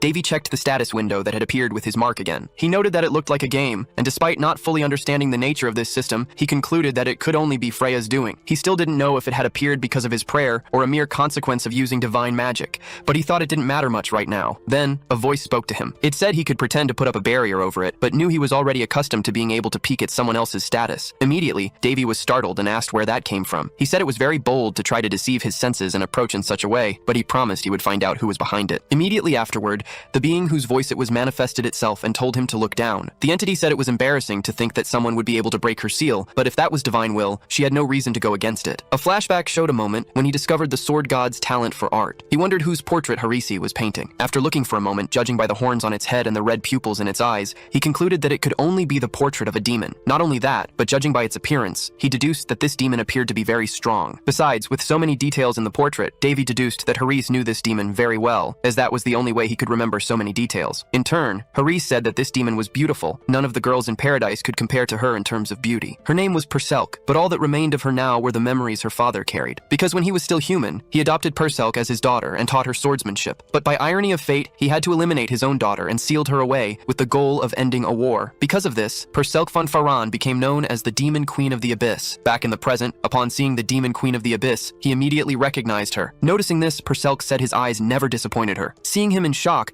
she asked what Davey was thinking. He just said that Perselk was smaller than he he had imagined. A while later, Davey tied Perselk up. She said this reception was very rude, claiming that unlike humans, such things didn't interest her. Davey, however, told her this was no joke. Perselk replied that since it was their first meeting, she didn't understand why she was being treated so hostilely, as there was no reason for it. Not only that, but she was also curious about how she could have a symbiotic relationship with someone so rude. Davey didn't understand what she was referring to, so Perselk explained she was talking about the mark on his back, which was meant to be a vessel where her soul would be deposited. Davey immediately understood why the mark was so large. Everything made more sense now, as the symbol was actually a seal designed to imprison a demon king. After explaining, Perselk asked to be freed, reiterating that she disliked such situations and felt uncomfortable and undignified being in that position. Davey then released Perselk from her restraints and asked what a demon queen, sealed within a sword, wanted with him. He also stated that her answer needed to be convincing and straightforward. First, she formally introduced herself as Perselk von Fyron, the queen of the abyss who watches all from the void. She added that the saying, "When one stares into the void, it stares back," existed because of her. Not only that, but she was also the primary cause of the great war between humans and demons. Up until that moment, everything Davey knew about Calderas was that the sword had been used by Heres to pierce the demon king and end the war. But now he had just discovered that, in addition, the sword harbored Perselk's soul, sealed there by her own father. Furthermore, Perselk seemed completely different from other demon kings. Davey had previously believed he'd received his power from the goddess Freya, not a demon. However, Perselk clarified that Calderas was merely a friendly soul who dwelled in the sword alongside her. She added that if she had known things would end this way, she would have said a proper goodbye, but she also knew Calderas wasn't a very sentimental person. Getting straight to the point, Perselk explained that according to divine will, she had been transferred from the sword to Davey. Davey claimed not to understand the reason behind this, but Perselk confessed she didn't know either, which frustrated her. Regardless, everything happened because Davey used sacred magic through the sword, so Perselk stated he bore responsibility for what transpired. Besides, she had a personal interest in him. After all, Davey was the second person to successfully unlock the divine sword's full potential. Speaking of which, Perselk asked if Davey had ever met Heres. He replied that he had, recalling that Heres always said Perselk could return. The demon queen was pleased to hear that her father spoke of her frequently, instead of keeping it a secret. Davey remarked that people needed to learn to hide certain things from each other, and questioned why one would lie to a demon king. In turn, Perselk wanted to correct something about herself. She affirmed that she wasn't the one peering from the void. She had merely borrowed the will of a greater being. She was referring to the status window, and she believed humans customarily called this the great divinity. Hearing all this, Davey couldn't believe that a being as powerful as Perselk communicated in such an infantile way. He also wondered what a divinity emanating sacred power expected from someone like him. Perselk, in turn, suggested they take a walk, claiming Davey could use the opportunity to show her how interesting the world outside was. Davey asked what he would gain from it. Perselk replied that he had already gained something, as he had received her powers. She asserted that with the system window, he had become capable of acquiring even more abilities. Davey realized Perselk knew much more about him than he had imagined, and he couldn't ignore that fact. In any case, Perselk claimed it had been a very good trade for him, and she was eager to see how Davey would reciprocate. Davey thought Perselk's powers were quite tempting. He didn't even consider giving them up, so he agreed to do as she wished. Not only that, but he had also accidentally gained someone who could hear his secrets without suffering consequences for it. Sometime later, the grand event of the Duchy of Feliste, which was originally supposed to be a fencing tournament, had turned into a celebration following a sudden attack. Amidst all this, Davey became the center of attention due to rumors about his stigma. Because of this, he barely managed to leave his quarters. Perselk, in turn, pointed out that Davey had saved everyone's lives and asked if it wouldn't be better to tell everyone the truth instead of hiding. After all, by looking at the stigma, they would see someone who had received a physical manifestation of divine love. Davey knew that in the past 400 years, only 3 saints had appeared, and a stigma was even rarer, so revealing himself publicly was out of the question. With that, he went to the twins and asked them to pack their bags immediately. He stated that instead of having to explain himself, he simply wanted to leave this place and go home. Winley agreed, reasoning that they hadn't committed any crime and therefore didn't owe anyone explanations. Besides, this wasn't even sacred territory. Davey, in his thoughts, believed that in reality, perhaps only for a short period, this place, along with half the city, truly was sacred territory. Nevertheless, fleeing when things got complicated was the best plan. Mid-escape on their way home, Perselk asked if it would be all right to just leave like this. After all, some people would probably follow him all the way to his homeland in search of answers. Davey replied that it would be fine, as long as something bigger than him captured people's attention. Sometime later, Ileana received news of Davey's escape. She was furious, claiming that Davey had not only left a huge mess for her to sort out, but also left a misunderstanding and fled with his siblings. He had told people that he dealt with the enemy after awakening the sacred sword, and that the stigma appeared due to the powers hidden within it. Ileana, however, insisted that all of it was nothing but a big lie. Seeing the princess so irritated, her maid thought it had been 10 years since she started working with Ileana, and wondered what would happen if everyone discovered that the true face of the cold and powerful princess was actually a rebellious and aggressive girl. Ileana, in turn, told her maid to ask the knights to prepare immediately. On the way back to his homeland, Davey saw his siblings sleeping side by side. He thought that, like this, they even seemed to get along quite well. It was good to see them without fighting, even if it only happened when they were asleep. Amidst this, Perselk asked if he regretted what had happened with Calderas. She mentioned that besides its current owner, Davey was the only only one who knew the true nature of the divine sword, or perhaps he was the only one. She believed he should be its true master. Davey wished he could, but he knew he wouldn't be able to use such sacred powers until he recovered his original strength. As tempting as it sounded, he wasn't the type of person who stole, so he wouldn't try to take the sword from its current owner. Besides, he claimed it didn't quite suit Calderis's personality, and he wasn't keen on using such large and heavy swords. Not only that, but he had another sword in mind that he wished to possess. Judging by his expression, Purcell concluded that Davey had a plan. She admitted she didn't know everything, and even when she looked deep into Davey, there were still parts she couldn't access. But putting that aside, Purcell asked what he planned to do when he got back home. She said that with the stigma, Davey's enemies wouldn't be able to move freely, so finishing them off right now would be the best option. Davey claimed he wouldn't do anything without being well prepared. Besides, the opinions of the nobles led by Duke Barrietta held a lot of influence in the kingdom, unlike Queen Linus. For the same reason, the royal family couldn't punish the nobles carelessly.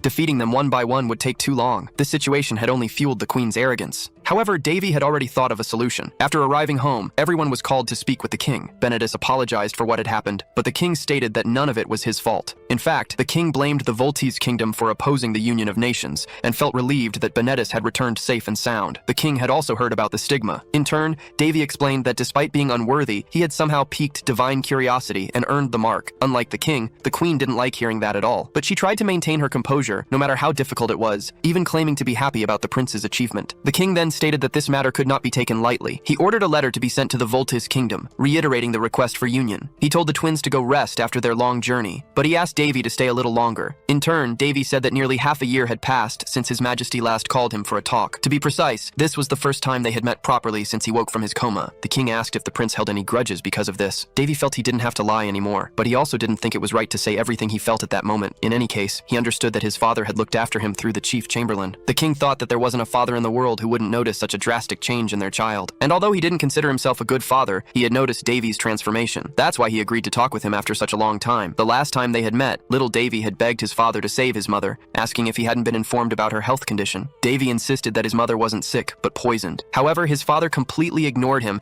and ordered the guards to remove the child from his presence. Even so, Davey refused to leave without an answer. Yet, there was nothing he could do about it. Only 4 years later did Davey discover the truth about his mother's poisoning, but the king had remained silent on the matter. Now, standing before the king again, he asked if his father felt good after abandoning his mother and marrying the enemy for the good of the kingdom. The king said the fault wasn't his current wife's, but his own. However, Davey didn't want to hear about that. He only wanted to know if the king felt any remorse. After all, his mother had called out for him even in her last moments. No matter how much Davey tried to shake off these thoughts, a scar like that didn't just disappear. Besides, he had seen his mother die with tears in her eyes. In turn, the king stated that he was aware he hadn't been a good father. But he claimed that being king wasn't a position that allowed one to do whatever they pleased, as most of the time, a king had to deal with matters they didn't fully understand. So he asked Davey to live in silence and grow stronger each day, because that way, no one would cross his path or stand in the way of his future reign, for that was what he wanted, to pass the crown to his son. However, Davey realized that his father had apparently completely forgotten about his mother, so he said that normally people say it's a son's duty to follow in his father's footsteps, but he wouldn't do that. He claimed that if being a king meant giving up his own family for the sake of the kingdom,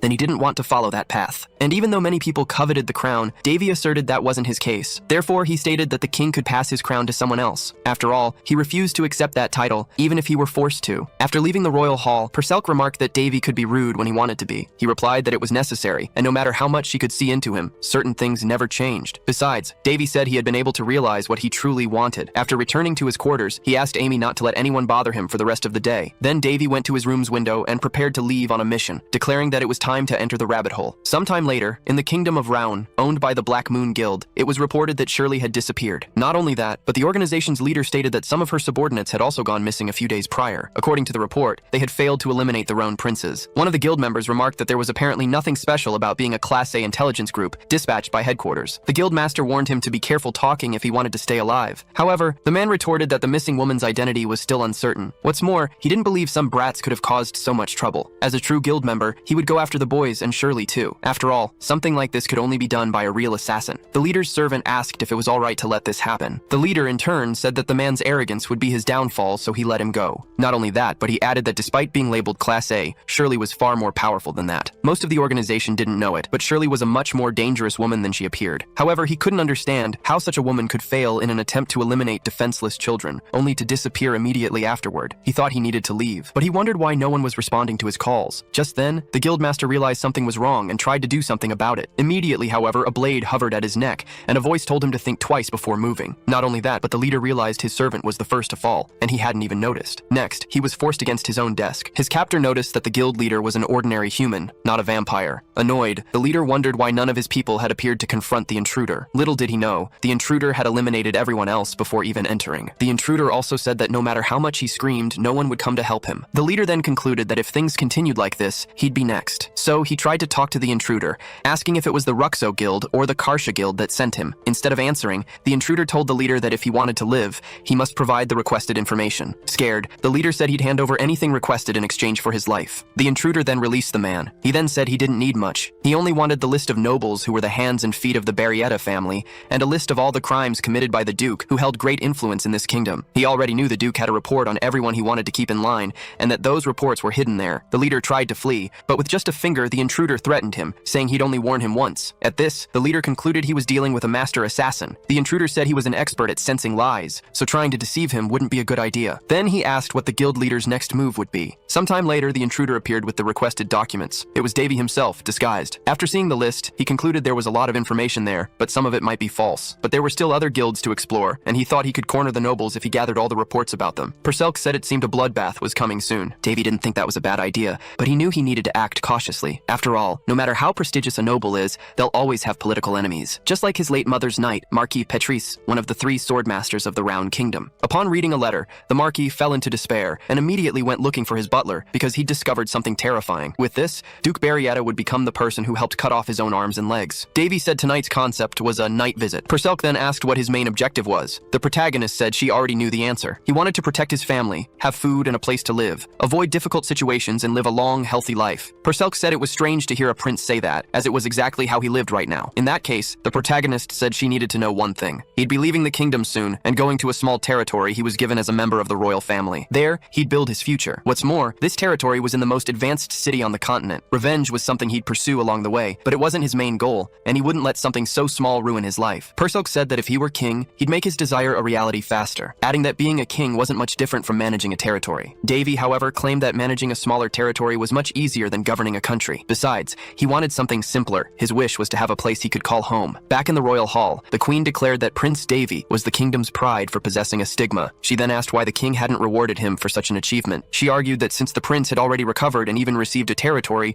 it wouldn't be a bad idea to send him to manage his own land. Some people didn't understand why the queen had suddenly started praising the prince. She thought to herself that she would never do such a thing under normal circumstances. But after the failed attempt to eliminate the princes, coupled with Shirley's escape, things had become much more complicated. What's more, the intelligence guild where the Duke stored his information had been attacked in 7 different locations on the same night, which deeply worried her. The guild leader himself had brought the news to the queen, claiming they were attacked by a monster that was impossible to defeat or even locate. As a result, the queen's fear only intensified, as she knew what could happen if the information she was hiding fell into the wrong hands. After all, she could be accused of trying to rebel against the crown, and the documents proved it. On top of that, she was starting to distrust Marquis Petrice. She suspected he might be supporting Prince Davey against her, and in that case, the solution was simple: get rid of the Marquis. However, since she no longer had Shirley to assist with such a task, the best she as queen could do was try to remove the prince from the royal palace. She had suggested distancing the prince, but hadn't expected the king to agree so easily. Yet, the opposite occurred. The king argued that it wasn't right for an adult, uncrowned prince to continue living in the palace, so he called the chief chamberlain to prepare the prince for his departure. Surprised, the queen wondered what the king was thinking. Sometime later, the protagonist was summoned to speak with the king, but he wasn't surprised. He knew that sooner or later, the kingdom would recognize him as a threat and decide to remove him. The king told Davey to go to his territory and develop it to prove his worth. Perselk commented that the king was probably afraid his son would rebel,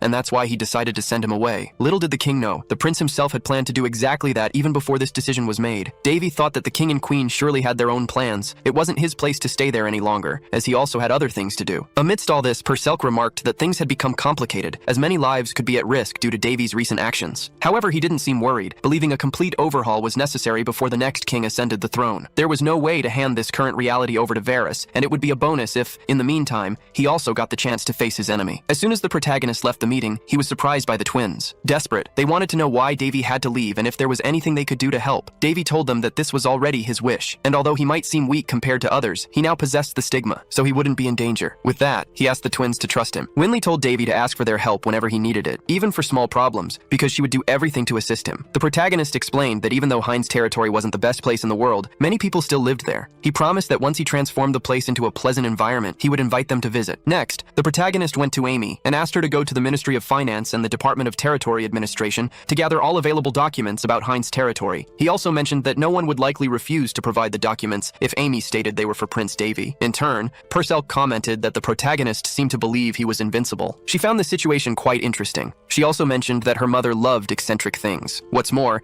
even with his great powers and abilities, she noted that Davey hadn't become an insufferable, arrogant person. At this, the protagonist asked if she was feeling empathy. Purcell replied that Davey was quite passive compared to her mother, so it was possible she genuinely felt empathy for him. Not only that, but she told him to feel flattered because the Demon Queen had become his fan. In a way, Davey said, that was an honor. Sometime later, Amy appeared with the few documents she had found. Even though there were only a few, the protagonist understood that the territory was a remote village. And, thinking about it, maybe that was for the best, as he'd have more freedom to develop it. He was eager to pioneer this new place, and not just him, Purcell was too. However, she took a look at the documents and discovered that Heinz territory was a cursed land. But she wasn't surprised. After all, a territory wouldn't be given to Davey without some kind of catch. The protagonist couldn't disagree. Not long after, all the preparations for their departure were complete. Amy asked if everyone who was going with Davey was already there. He replied that he didn't have many allies, since only a few had sworn an oath of loyalty. Next, Marquis Patrice introduced himself to the prince. He told Prince Davey that leaving the palace now was the right decision, adding that even though he wasn't a crowned prince yet, that could change in the future. The Marquis also remarked that Davey had grown up quite a bit, and if his mother were still alive, she would undoubtedly be proud of him. Davey disagreed, stating he was a dishonorable son. However, the Marquis countered that if that were truly the case, he himself would have to be buried alive for failing to protect the prince. Davey had actually discovered Patrice was an ally when he invaded the Marquess's home, and found evidence Patrice had gathered about those behind his mother's assassination. Patrice then told Davey to contact him if he ran into any trouble, assuring him he would help as much as he could. Davey pointed out that if rumors spread about the Marquis helping him, it would cause absolute chaos. Patrice, however, replied that if he didn't help the prince, his vows would have been meaningless. In that case, Davey stated he would turn the small village into his new home and hoped the Marquis would continue to fulfill his duties from within the palace. Davey liked the idea of having an ally inside the palace, hoping that in his absence, the Marquis wouldn't give his enemies a moment's rest. However, he still wanted to be the one to deliver the final blow himself. Davey then mused that it would usually take a full day to reach the territory via a mana portal, but since this particular location was close to the capital, he wouldn't have any trouble getting there by carriage. As they traveled, he watched Purcell, thinking she truly was like a sleeping beauty. It felt like the days he'd spent with her had flown by. He also noticed that Purcell loved to sleep, and he wondered if her small stature was due to her magical powers being so weak. Meanwhile, the little one was using his leg as a bed, and Davey gently covered her with a warm jacket. Outside, a knight announced that they were almost there. Soon after, Davey spotted the territory ahead. The territory, Heinz, was located in the east of the kingdom. It was an arid land with little more than sand for miles around, a place where only monsters seemed to thrive. Its only advantage was that the main road to the capital passed through it. If these roads were improved, the territory could become a vital transport hub. However, this was no ordinary territory. It was a cursed, inhospitable land, a dry place where nothing could grow, and one that was poorly regarded by everyone. The territory had been managed by someone before their death, but 5 years prior, a severe drought had devastated the land. The exact cause of this devastation, however, remained unknown. With this in mind, Davey opened his status window to analyze the territory's information. He noticed that one of the listed pieces of information was incomplete. Purcell commented that it was a curse. Not only that, but she explained that this curse spread like an addiction, starting small but quickly spiraling out of control. Davey hadn't realized remnants of black magic still lingered in the world. Apparently, some ancient citizen of the territory had angered a sorcerer, so he tried to use purification magic to cleanse the area. Purcell, however, stated that it wouldn't be an easy task. A long-standing curse like this was difficult to break. Not only that, but the entire territory was afflicted. The number of living species there was currently as scarce as knowledge of black magic itself, as cursed mages had vanished a long time ago. As soon as they arrived at the location, a group blocked Davey's caravan. They demanded that the newcomers identify themselves. Looking at the supposed defenses of the place, Davey remarked that everything looked quite weak. He wondered if having guards still working there was even a good sign. Amidst the confusion, the prince stepped out of the carriage. He declared that they were all family now, so there was no need to fight. The local guards immediately recognized him and quickly apologized for the poor reception. Seeing the guard's condition, Davey felt concerned. He asked when they had received the message about his arrival. The guard replied that it had been 2 days ago. Davey then asked if there had been any monster attacks since then. The guard's expression told him all he needed to know. With that, Davey declared that before tackling the curse, he would have to deal with the goblin problem first. The captain of the guards introduces himself as Manhwa. He explains that in the absence of a lord, he had to take over leadership of the territory, but now that the prince is here, he can take on this role. Davey states that the guards have worked hard, and from now on, they will be promoted to official guards. He tells Manhwa that one of his lieutenants prince will train them, and instructs the captain to make sure the squad is properly organized. Davey claims he doesn't like to waste talent. He also says that if Manhwa can improve himself, he will grant him a noble title. After all, he still has the authority to do so. Sometime later, Davey assesses the situation, noting that despite its age, this fortress still has a robust defensive line. He wants to understand how the goblins managed to invade. Manhwa explains it was all thanks to the guards' constant exhaustion. He adds that dozens of houses were burned and many citizens were abducted. Furthermore, he reports that they don't have enough provisions for the winter, and even the farmers are starving. Amidst this, Perselk points out that the prince won't be able to use his wealth here, and even if he fixes the castle walls, it will only last 2 years at most. Davey jokes that if she keeps this up, he'll promote Perselk to his secretary. She refuses because that would mean less time to sleep. Regardless, Davey doesn't have much else he can do. He then gives some money to the guard leader and asks him to buy as many materials and provisions as he can. Amy, who accompanied Davey to the distant territory, speaks up, asking how he still has so much money. Davey makes up some excuse, but he knows he actually stole it from the intelligence guild. Perselk reminds him that there's no justice in being a thief, but Davey tells her to go to sleep instead of lecturing him. Bernil, who left his position as palace butler to accompany the prince, offers to help with the purchases. He is a relative of the Chamberlain Besfus and says he will make sure to get everything His Highness needs. In that case, Davey tells them to act quickly, ordering that only a minimum number of guards remain there while the rest should gather with the knights. Outside, Davey set up a platform to address the residents. He formally introduces himself as the new ruler of the territory. He states that he's already aware of the goblin abductions, and although some people feel the urge to pursue the enemies, many are afraid and prefer to hide. Even though not everyone is a warrior, the prince insists they cannot do nothing. Otherwise, sooner or later, the goblins will return and repeat their actions. He doesn't just want to defend against the goblins, but to eliminate the problem once and for all. Some residents speak up, agreeing that the prince's words make sense, but they are the last line of defense remaining and can't do much in their current state. However, Davey claims they only need to act successfully once for the attacks to stop. Davey knows that to some, he's just another noble confidant in his own bloodline,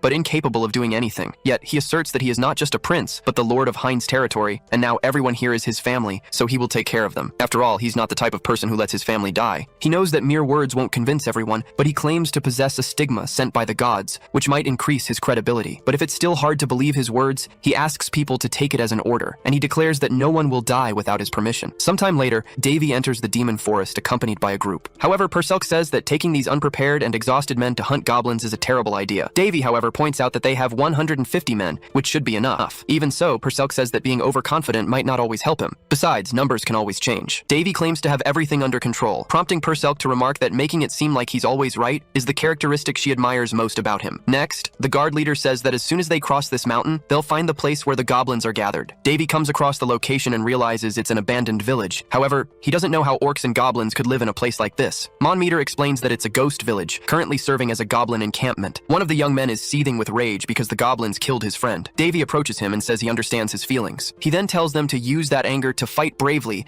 and eliminate their enemies, and by doing so, to honor the dead, avenging them. Davey admires their attachment to those who are gone, even if they were friends and not relatives. With that, he says he's found the right territory. He then attacks first, firing an arrow. An unsuspecting goblin notices the arrow too late and is immediately struck by it. Not only that, but the arrow was covered in flames, causing a fire to break out in the area. The guards panicked, as they thought they would be making a surprise attack, not a frontal assault. However, Davey calms them down, assuring them that he won't let any of them perish. Upon seeing where his arrow landed, Davey celebrated. He had used an arrow crafted by the philandering god of the bow, the same deity who had mastered all Apollonian skills. Now, it was serving its purpose in this attack. Although it seemed chaotic, this wasn't an ordinary skill. It was originally designed to be used as a trap during wartime, but the protagonist had to use it now. After all, he wasn't the kind of person to back down over trivial matters. With that, he prepared for his first action as a lord, blessing all his companions with battle buffs. Perselk asked if it was right to use magic on these men. Davey replied that either way they didn't even know they'd been affected by magic. All he needed was for the men to feel motivated to fight. Now that everyone was blessed, the protagonist stated that soldiers elsewhere wouldn't receive such special treatment. Not even the paladins of the sacred kingdom of Balshaz had this, as only a saint or a pope could use level 7 sacred magic. Davey gave them permission to unleash all the resentment they had held against their enemies until now. He imagined he had always wanted to do this. Then, he ordered everyone to advance. The protagonist had no idea of the guards' thirst for revenge, but seeing how they were acting, he could only conclude they had been eager for this. All the guards were in a state of ecstasy,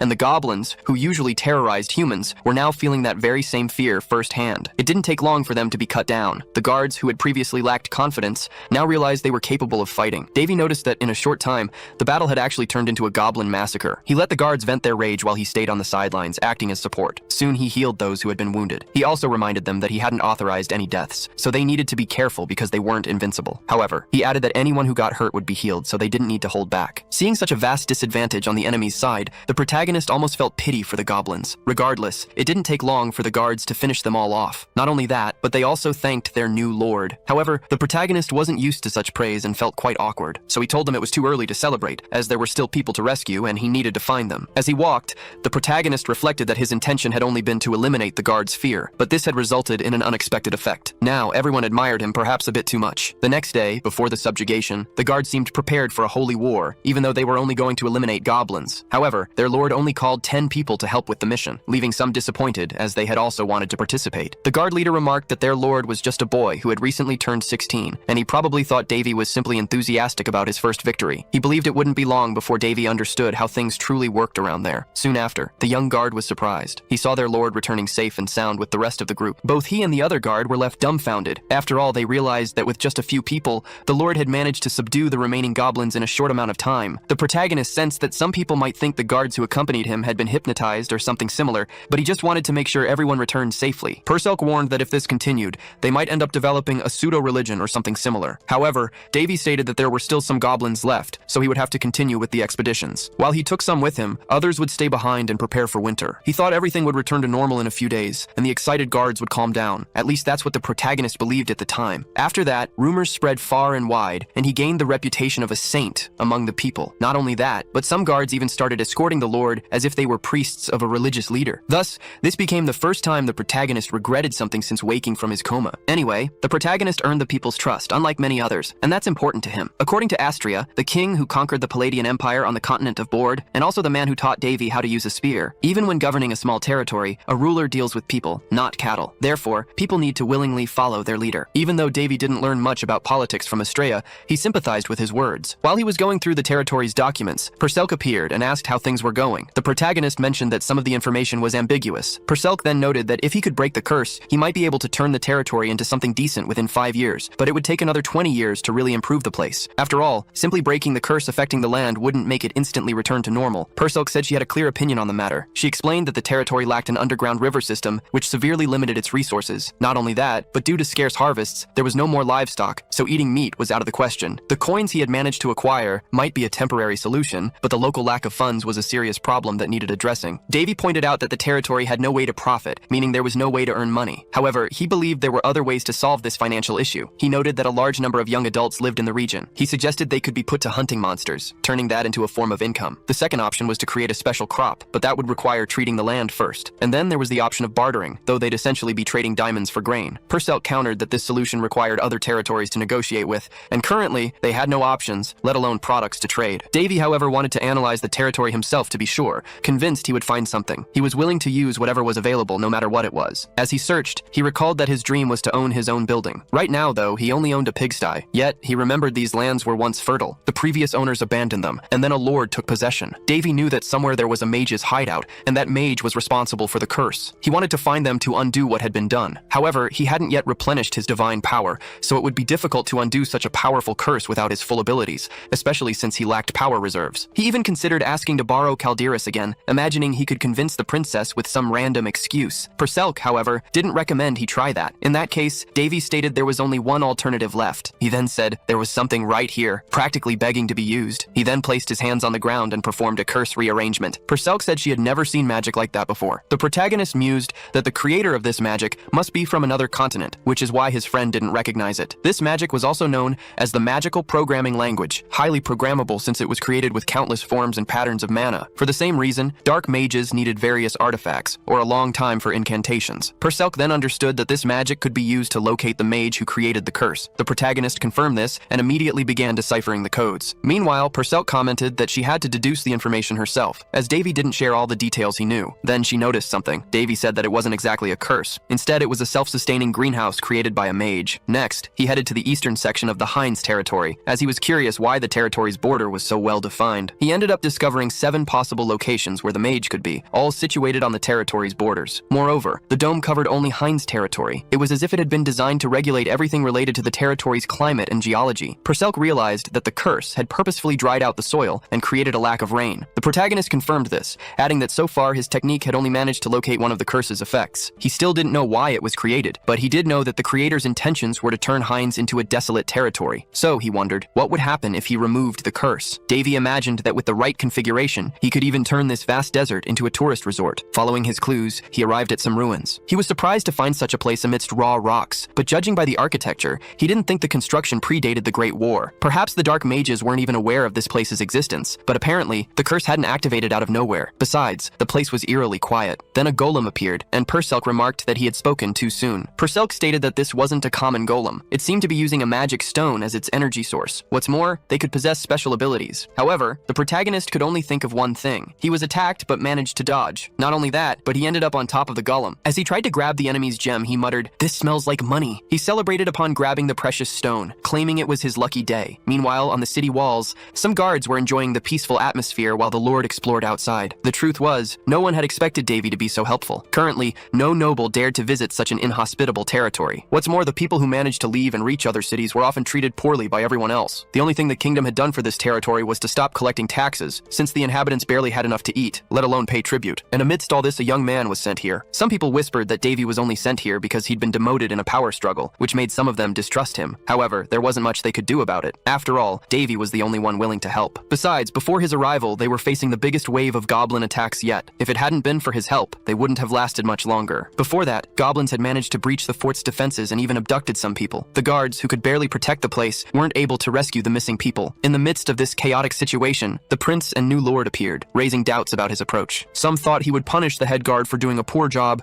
but if Davey had done that, many would have turned against his leadership. However, contrary to expectations, the new lord handled the situation very well. He also created an opportunity to counterattack the goblins, and even called the inhabitants family, a gesture that gave some hope that the abducted people might return home. Davey inspired many with his words and actions. Even though he didn't like being called a saint, he became an important figure among the people, glorified as a deity. It was easier for these people to believe a miracle had been performed before their eyes than in an untouchable deity who hadn't manifested to help. A boy helping with the repairs said it was great that the new lord had dealt with the goblins. However, he doubted if this territory had any future. Long before the goblin problem, drought had already devastated the territory. Adding to that, the lack of rain had ruined any attempts at planting. Priests and mages had been sent to try and reverse the situation, but all of them failed. Everyone's conclusion was that this couldn't be solved by human hands. So, no matter how blessed the new lord was, they believed not even Davey could fix these lands. Speaking of our protagonist, he knew that magic crystals were a natural formation of highly condensed and pure mana. Compared to a regular stone of the same size, a mana crystal was 100 times more valuable and powerful. That's why he went crazy when he saw some of these on the goblins' foreheads,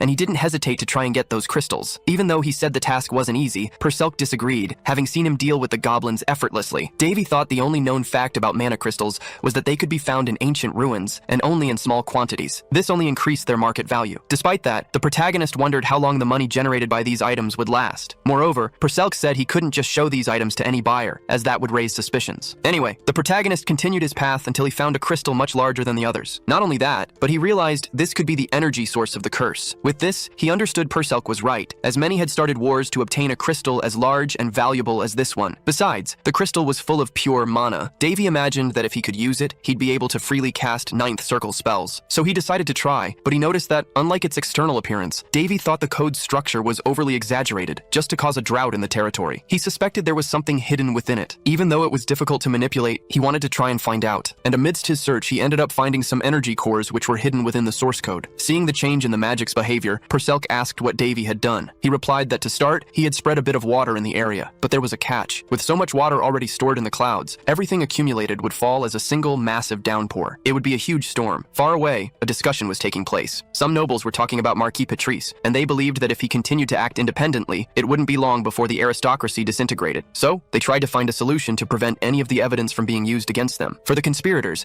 it was as if ghosts from the past were emerging to haunt them, as now several enemies were appearing out of nowhere. Furthermore, the queen had not commented on the situation, nor even on Prince Davey's stigma. Rumors claimed the stigma was so powerful that the boy couldn't control it, so they figured it shouldn't become a problem for them. Besides, the Sacred Kingdom was in the same boat, meaning they couldn't acknowledge the stigma's truthfulness. Not only that, but some believed that instead of worrying about a mediocre prince, they should focus on what truly mattered. Amidst this, Duke Barrietta drew attention to another matter, stating that the cohesion of the aristocracy wouldn't break in a single day. He also said that one must fight, even if it means taking every risk in the world. However, he believed the correct course of action was to find a way to recover the stolen secret information. But in the worst-case scenario, they should also prepare for war. A servant stated that he would make all the necessary preparations. Immediately, the Duke instructed him to do so discreetly, as this secret could not be exposed until everything was ready. Barrietta felt that his colleagues were greatly underestimating Prince Davey. Unlike them, his instinct told him not to make the same mistake, as something had happened to the prince after his coma. The moment he gained influence and support, he would likely show his true colors. However, he believed believed that as long as Davey remained in Heinz's territory, he wouldn't be able to do much. After all, he wondered, what could the prince possibly achieve in a barren, dead land? Contrary to what Duke Barrietta believed, the protagonist made it rain under the Heinz skies for the first time in years. Still, he admitted that doing so was not an easy task. Back home, he mentioned that it would take a few days before they could start planting. He could tell this just by looking at the magic crystal, which functioned like an operating panel. Moreover, it was connected to all the other magic crystals in the region, working as a kind of remote control. With this, Davey asserted that he had control over the region's weather, and since humans are naturally lazy, having something like this was quite useful. He had also stored the other crystals he collected in magic bags, and wanted to wait for the land to recover before acting again. A week later, the protagonist went for a walk, and immediately his fans appeared. Davey asked why they were doing this. One of them replied that they couldn't just stand by while their lord worked so hard, which was why they were offering to do heavy labor. The protagonist wasn't sure if they would be able to handle so many tasks. Regardless, he said he had something simple for them to do. He had asked the knights to prepare land for planting, so he wanted everyone who could to cultivate that land. He also stated that they had 4 days to plant, and if they couldn't manage it, they could give up without any issues. Davey explained that he would reward their working hours, depending on how much effort they put in, but he wouldn't let anyone work without getting paid. The leader of the guard said that despite the climate change, cultivating such an enormous plot of land in just 4 days was impossible. However, the protagonist didn't understand why. After all, the land had already been used for planting, so they should have equipment to assist with the work. While Monmouth worried about the population, some were only concerned with what they would spend after getting paid. At that, the leader of the guard said they should be grateful for everything their lord had done, and not try to take advantage of his kindness. However, the protagonist was not foolish. It was not. He used his magic to increase the physical strength of the workers, and just as he had done with the guards, he gave these people the necessary motivation. Monmouth was quite surprised to see this, but at the same time, realized it would be useful. In turn, Davey told Monmouth that he would discover a new world once he started using a pickaxe. Moreover, if he had Calderis, he could give the workers an even greater buff. Monmouth asked what the lord intended by giving them so many things. Davey explained that his desire was to turn this dead land into a source of income, because the fastest way to earn quick money was through large quantity and scarcity, and the product that satisfied both conditions was abundance. Even Purcelk realized that Davey's intention was to address both quantity and scarcity. Unlike her, Monmouth still didn't understand and asked how the lord intended to do this. The protagonist explained that his plan was to plant moonflowers, in addition to the other provisions they needed. Lunar plants can't be grown on the eastern continent,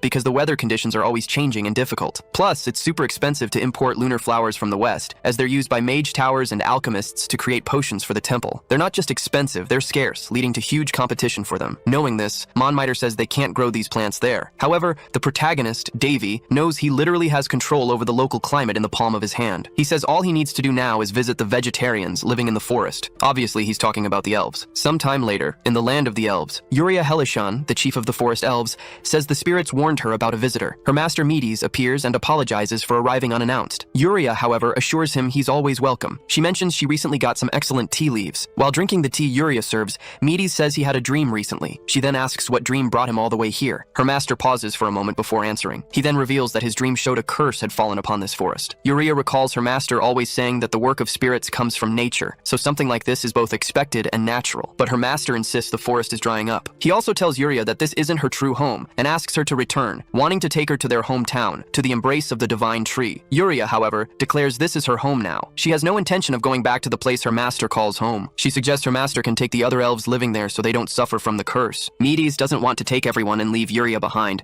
claiming she won't survive if she stays. But Yuria replies that if that happens, it would be the will of nature. She's very attached to her new home, and even hopes that one day, someone might save this place. Yuria feels the lively wind blowing on her face, noting it's as if the wind is telling her about a good encounter. Changing the subject, she asks if her master enjoyed the tea. She then reveals she used cricket wings as ingredients. Obviously, her master was not pleased. He thinks that for a brief moment, he forgot why Yuria doesn't have a good relationship with the Eastern Elves. The others call her the most nature-obsessed. Not far from there, the elf's expected guest approaches. Davey thinks elves are a rarely seen species on the continent. According to records, they started hiding their presence 300 years ago, after the Great Incident. Some even believe they don't exist, but Davey thinks he might be lucky enough to find them, as he noticed some spirits watching him during his fight against the goblins. He believes the existence of spirits proves the existence of elves, given their symbolic relationship. Davey would prefer not to encounter them, but if he does, he won't act against them. Purcelk doesn't like them much, claiming elves are rigid and stubborn. Davey agrees. He knows Apollon, the elf of doom, probably caused all the trouble, and what little he knows about him makes him never want to meet him. After walking a bit, he finds an enchanted forest, likely the home of the elves. The spiritual creatures living there approach him. He notes that these creatures are usually influenced by those with an affinity for spirits. They might even like him more than the elves, thanks to his purifying powers. Not only that, but Davey underwent intense training to acquire such powers, even diving into fire just to get used to high temperatures. Yuriana was his spiritualist master at the temple. She had a contract with 13 royal spirits born as humans. Purcelk Perselk notices that even without a contract with these spirits, Davey also has an affinity for them. Plus, the fact that he possesses dark mana doesn't interfere with his relationship with good spirits. Perselk then asks how he plans to find the lunar flowers. Davey replies that actually he doesn't even know if these flowers can produce seedlings. After he says this, a small creature places a tiny flower in his hand. Shocked, Perselk asks if it's what she thinks it is. Davey confirms, yes, a lunar plant. Right after that, they discover a garden full of these plants, hidden inside a cave. He then thanks the spirit that guided him there. Perselk realizes there are a lot of lunar plants, enough to replant near their territory with some left over. However, she notices Davey doing something strange and asks, what exactly is that? Spiritual power is based on mana, divine power, and dark mana. Anyone with the power can see spirits. The only difference is the level of affinity a person will have with them. Therefore, the protagonist can confidently admit that there are no spirits he cannot summon. At this point, Perselk asks if he's planning to form a contract with a spirit. Davey explains that this is the Garden of the Moon Goddess, and as the name suggests, the place belongs to the spirits. If someone picks one of these flowers without their consent, a disease will befall them. So, he knows he can't act carelessly. With this in mind,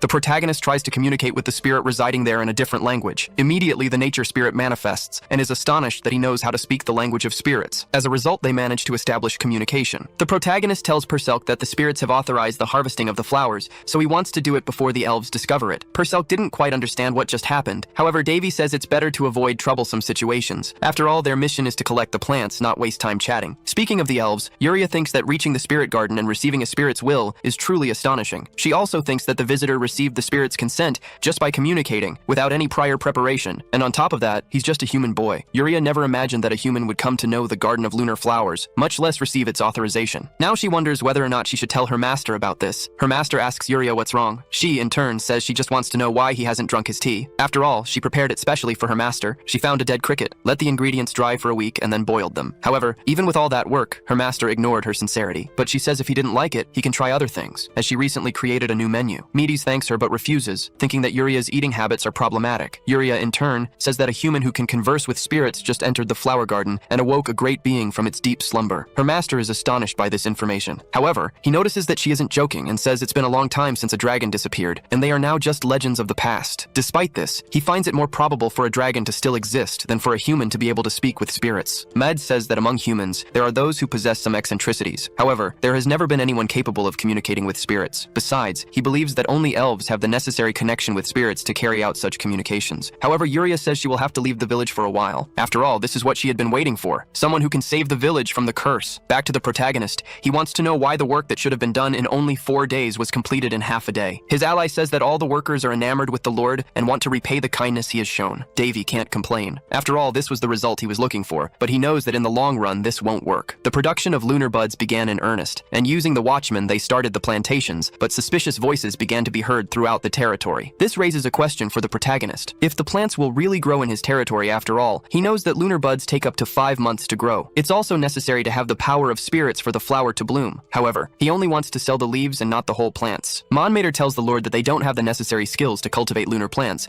and claims that the leaves are slowly drying. Davey claimed that rain would soon arrive, thus solving the problem. However, a few days later, not only did it not rain, but the temperature also rose, and the workers became worried. Even so, the protagonist had everything under control, and for the past 4 months, he controlled the temperature and climate as he pleased, eliminating any worries. It wasn't long before the news that lunar plants were being cultivated in the Heinz territory spread. Besides, the nobles know that the current lord of the territory himself is leading this experiment. The master of the Red Tower of Mages, known as Sage Harrison, appears and asks if they are talking about the territory cursed 5 years ago. One of the young men says that it apparently started raining there, which means the curse has been broken. The lady says that even if it's true that land is barren, and it would take at least 10 years for the place to start prospering. Not only that, but she says that the current lord is the eldest prince of the Roan kingdom and must have lost his mind after being sent there. The tower master's assistant says that the prince they are referring to is Davey. However, Harrison tells him to be silent. After all, they were the first to have access to this information. So if something interesting is happening in the east, it will be of great use. In that case, he asks the assistant to make the preparations. Back to our protagonist. He noticed that a beautiful garden of spiritual flowers had sprung from a previously barren and cursed land. They barely managed to cover production costs due to the low number of seeds available for cultivation. The good news was that more leaves were being sold. Amy mentioned that the current stock was nearly 20,000,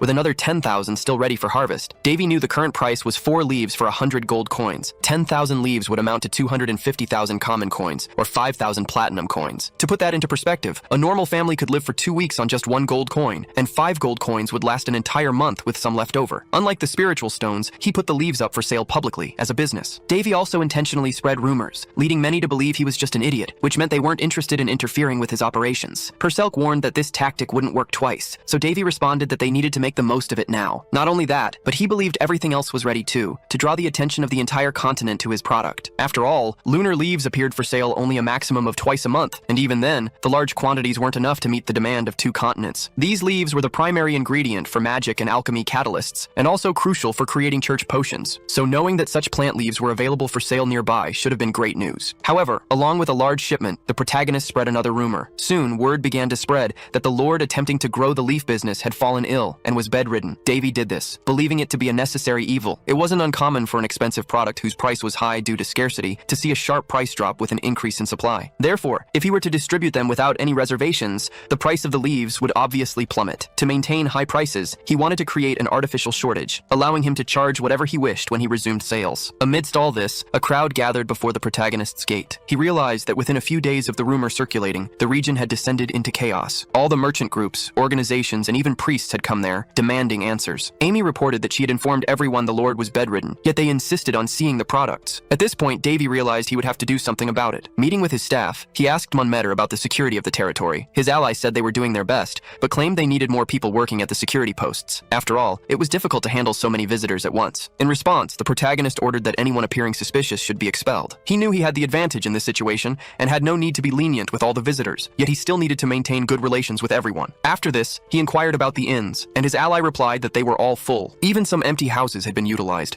and it still wasn't enough. Davey suggested using the tents they had bought to set up a camp and asked the butler to charge for stays, but without exorbitant prices. Before Manhwa left, the protagonist wanted to speak with him privately. He then showed him a vial of potion, saying they needed to discuss it. Sometime later, the guard captain went to an inn. His men asked their chief to stay and drink with them, but Manhwa said he needed to rest, so he went to his room and lay on his bed, claiming to be very tired. He thought about his schedule: a morning treatment with Master Berman, troop training in the afternoon, and now etiquette lessons with the Lord's governess. It was all too much to handle. Besides, he'd never had so much work in his entire life. However, just when he thought he would finally rest, a visitor appeared, asking to speak with the captain. The man apologized for the interruption, and then introduced himself as Hallis, a 4th grade specialist from the Green Tower. He stated that he needed to discuss some matters with Manhwa. After that, Hallis remarked that the captain's management was impeccable, but he knew it was difficult to manage so many people in a small space. He then said that the current lord was lucky to have someone like him by his side. Despite the compliment, Manhwa claimed to be just an unimportant knight. Getting straight to the point, Hallis said he would like to meet with the lord, but his quarters were closed to visitors. He then asked if Manhwa couldn't help him with that. The captain explained that the lord had fallen ill from working so hard, and until he recovered, he wouldn't be able to receive visitors. After all, the lord's health was more important than business. Hallis claimed to understand his reasons. However, he added that the Green Tower had no time to waste. He then placed a bag of money and precious stones on the table. Manhwa immediately stated that he didn't accept bribes. However, Hallis argued that it was actually a gift, and he wanted nothing in return other than Manhwa's friendship. The captain said he wasn't used to receiving gifts like this. Hallis, however, told him to accept it as a reward for working so hard. Besides, it wouldn't be missed by him, and he believed Manhwa would make good use of the money. However, Manhwa was already prepared for situations like this. He thought to himself that everything was unfolding exactly as his lord had predicted. During their private meeting, Davey reminded the captain that he was his right-hand man, and that it wouldn't be long before some tried to turn him against the lord. The protagonist told Manhwa that he might be tempted with bribes or pressure, but he asked the captain to choose those people carefully and discreetly. He also told Manhwa to accept any bribes, pretend to help them,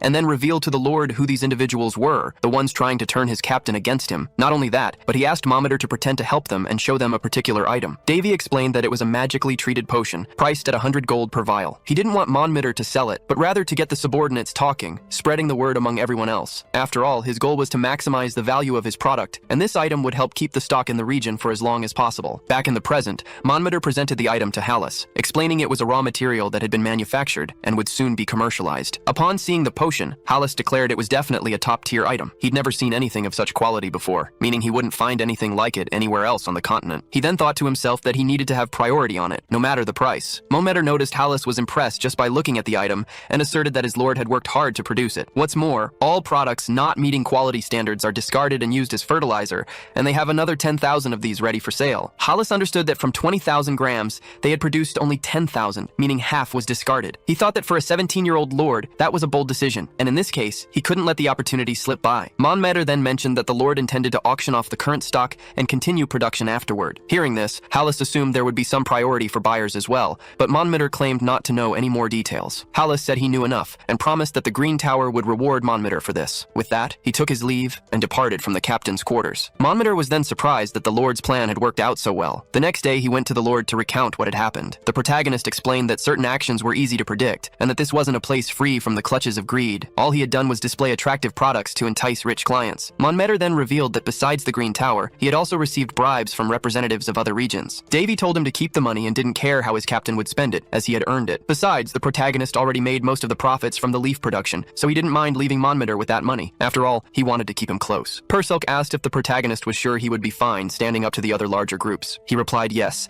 explaining that once the rumor spread, many would want long-term agreements. Branches of various towers and alchemist groups would want to establish themselves in this region, which would transform from an empty territory into something bustling and prosperous. With that, profits would increase, along with an increase in population. Davey knew that in a way, the ancient curse had served to keep the territory empty for him. Now he just needed to manage the new administration. At one point, Euless, the Red Tower Master's ally, reported that the other magic towers planned to invest in the Heinz region with money and relocation. He wasn't sure if he should do the same, so his master said that despite becoming an elder, Euless was still too cautious. He also said it was normal to make mistakes and trusted that Euless would make the right decision. However, Euless argued that it didn't make sense for the regional lord to insist on auctioning off his goods. He reasoned that despite needing more investment, selling directly was more profitable, which made it seem like the lord was intentionally devaluing his own product. Euless didn't quite understand the reason behind this strategy. Little did he know that the protagonist was secretly selling directly to the Western continent. Unlike Euless, his master believed the lord was smarter than he appeared. Harrison explained that in a small region like Heinz, there likely weren't many inhabitants, and they could only buy what was sold within the region itself. Therefore, the lord was accelerating the territory's growth while saving as much money as possible. Furthermore, the territory had geographical advantages for being situated between major trade routes, and by having towers and branches from various places, it would make Heinz a perfect commercial district. Harrison stated that the lord's decision not to increase product production was to prevent other groups from buying in bulk and selling at a higher price to the end consumer. He also said that the lord's strategy was to accumulate as much money as possible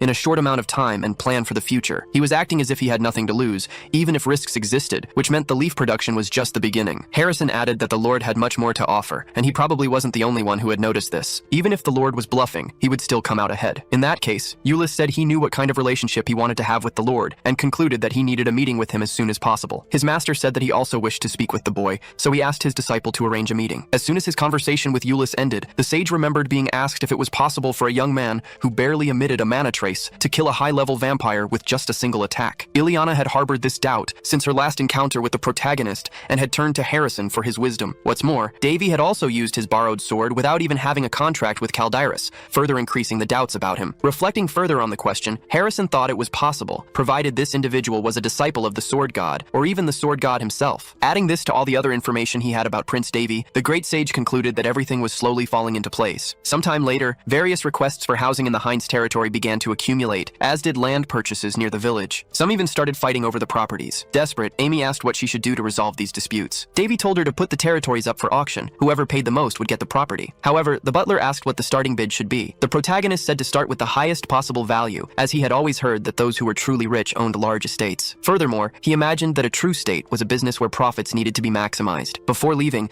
Amy mentioned that a message had arrived for Davey. It was a letter directly from the royal palace. After this, Amy announces the public auction. The initial bid is 90 gold coins. Soon after, a competitor covers the bid, but a member of the Green Tower quickly counters it. Then a representative from the alchemist school raises the bid once again. They've been fighting over the same piece of land since the beginning, and the auction just made things even hotter. With each increased bid, both parties looked ready to fight. Amy announces that the latest bid is 130, so if no one raises it, the land will be sold. While the bidding war rages, Hallis's last bid seems to have won him the dispute. However, in the very last second of the auction, someone else steps forward and covers the bid. After that, the protagonist receives news that they've secured a deal of 150 gold coins per flask with the Aliui trading group. Davey credits this to the strategy he devised with Monmetter. Plus, all the auctioned houses sold at a similar pace to properties in developing areas of the capital. He's happy to have profited on both fronts. Moreover, if things continue this way, Heinz's annual revenue will be around 1.5 million gold, making his territory the richest region in the kingdom. With this in mind, he wants to continue leaf production without increasing the quantity. He also plans to clear land to cultivate other products. Davey believes that too much of anything is bad, so he needs to maintain a balance between supply and demand. He tells his allies not to keep unusable structures standing, and to repair those that are still functioning, as he plans a major renovation soon. Meanwhile, Davey thinks about the letter he received from the kingdom. Basically, it praised his recent achievements, which both his home kingdom and the continent had failed to acknowledge, and promised an appropriate reward. But to receive it, he would have to return to the kingdom for a formal visit. Davey burned the letter as soon as he read it, wondering how they had the nerve to send something like that after exiling him. He suspects the Marquis must be stirring things up in his absence, and this must be an attempt to ask for a truce. However, the protagonist noticed that the royal seal on the letter wasn't stamped by the king, but he'll go there anyway. It's time to proceed with his plan. Besides, the kingdom is on the way to his his next destination. A flashback shows that in the past, Surtur, one of the protagonist's masters, had built a secret dungeon in the basement of the last place he stayed, but he said he couldn't finish it before he died, so if Davey found it, he wanted him to complete it in his name, because with it, the boy would be able to do whatever he wanted, and could either expose it to the world or sell it to the highest bidder. Davey, however, feared he wouldn't be able to handle the task. Nonetheless, his master said that the young one was more stubborn than him, but he trusted him with the task, and as long as Davey completed it, he could do whatever he wanted with his creation. Back in the present, the butler insists on sending someone to accompany the Lord on his journey, but Davey insists on traveling alone. Before leaving, he asks the butler to look after Amy and not let her overwork herself, ensuring she gets proper rest. The butler says it's quite fun to teach Amy, as she's not just a baron's daughter but also very intelligent, and he sees her like a granddaughter. With that, the protagonist realizes his friend is in good hands, so he finally departs on his journey. Midway on the road, Purcell notices he's veering off course and asks if Davey is taking a shortcut. The protagonist explains that he needs to visit a place before heading to the Royal Road, a famous tourist attraction. He adds that the place is one of the few great sites in the Round Kingdom, where the entire alliance worked together to preserve and research it. After all, he's referring to the blacksmith Surtur's hometown, called the Valashad region. Davey knows Purcell was raised as Harris's daughter, and figures she must have encountered Surtur at some point. She confirms, informing him that Surtur used to say this place was built with the same materials as the holy sword Calderis, so it must be an incredible location. However, the protagonist disagrees, explaining that the place belonged to Surtur thousands of years ago, but now it belongs to Queen Linnes. Not only that, but it's full of Variettas who are all his enemies, so he needs to enter disguised, as things could get tense if they discover who he really is. The protagonist waits in line to enter the site and uses a fake identification, presenting himself as the mercenary Davey. He thinks he worked hard on this new identity, and as long as they don't recognize his face, he'll be safe. However, he ends up being stopped at the entrance. The guard says he's there to explore the recently discovered labyrinth, but tells the boy not to stick his nose where it doesn't belong, and expels him from the site. Surprised, Davey wonders what's going on. Frustrated, the protagonist just stared at the spot, lost in thought. He thought that even for a noble's land, this place was terrible. Just then, a man approached him, saying the protagonist must be from far away not to know what was happening in the region. The old man pointed at something. In the queue to enter the city, someone was paying a bribe to the guards. The old man then explained that was the only way to get into the city. Davey thought it had been a few years since the laws changed, so bribes shouldn't even exist anymore. However, the old man said the protagonist's eyes were terrifyingly cold. He then handed something to Davey, telling him to give it to the guards. He also said that though it was little,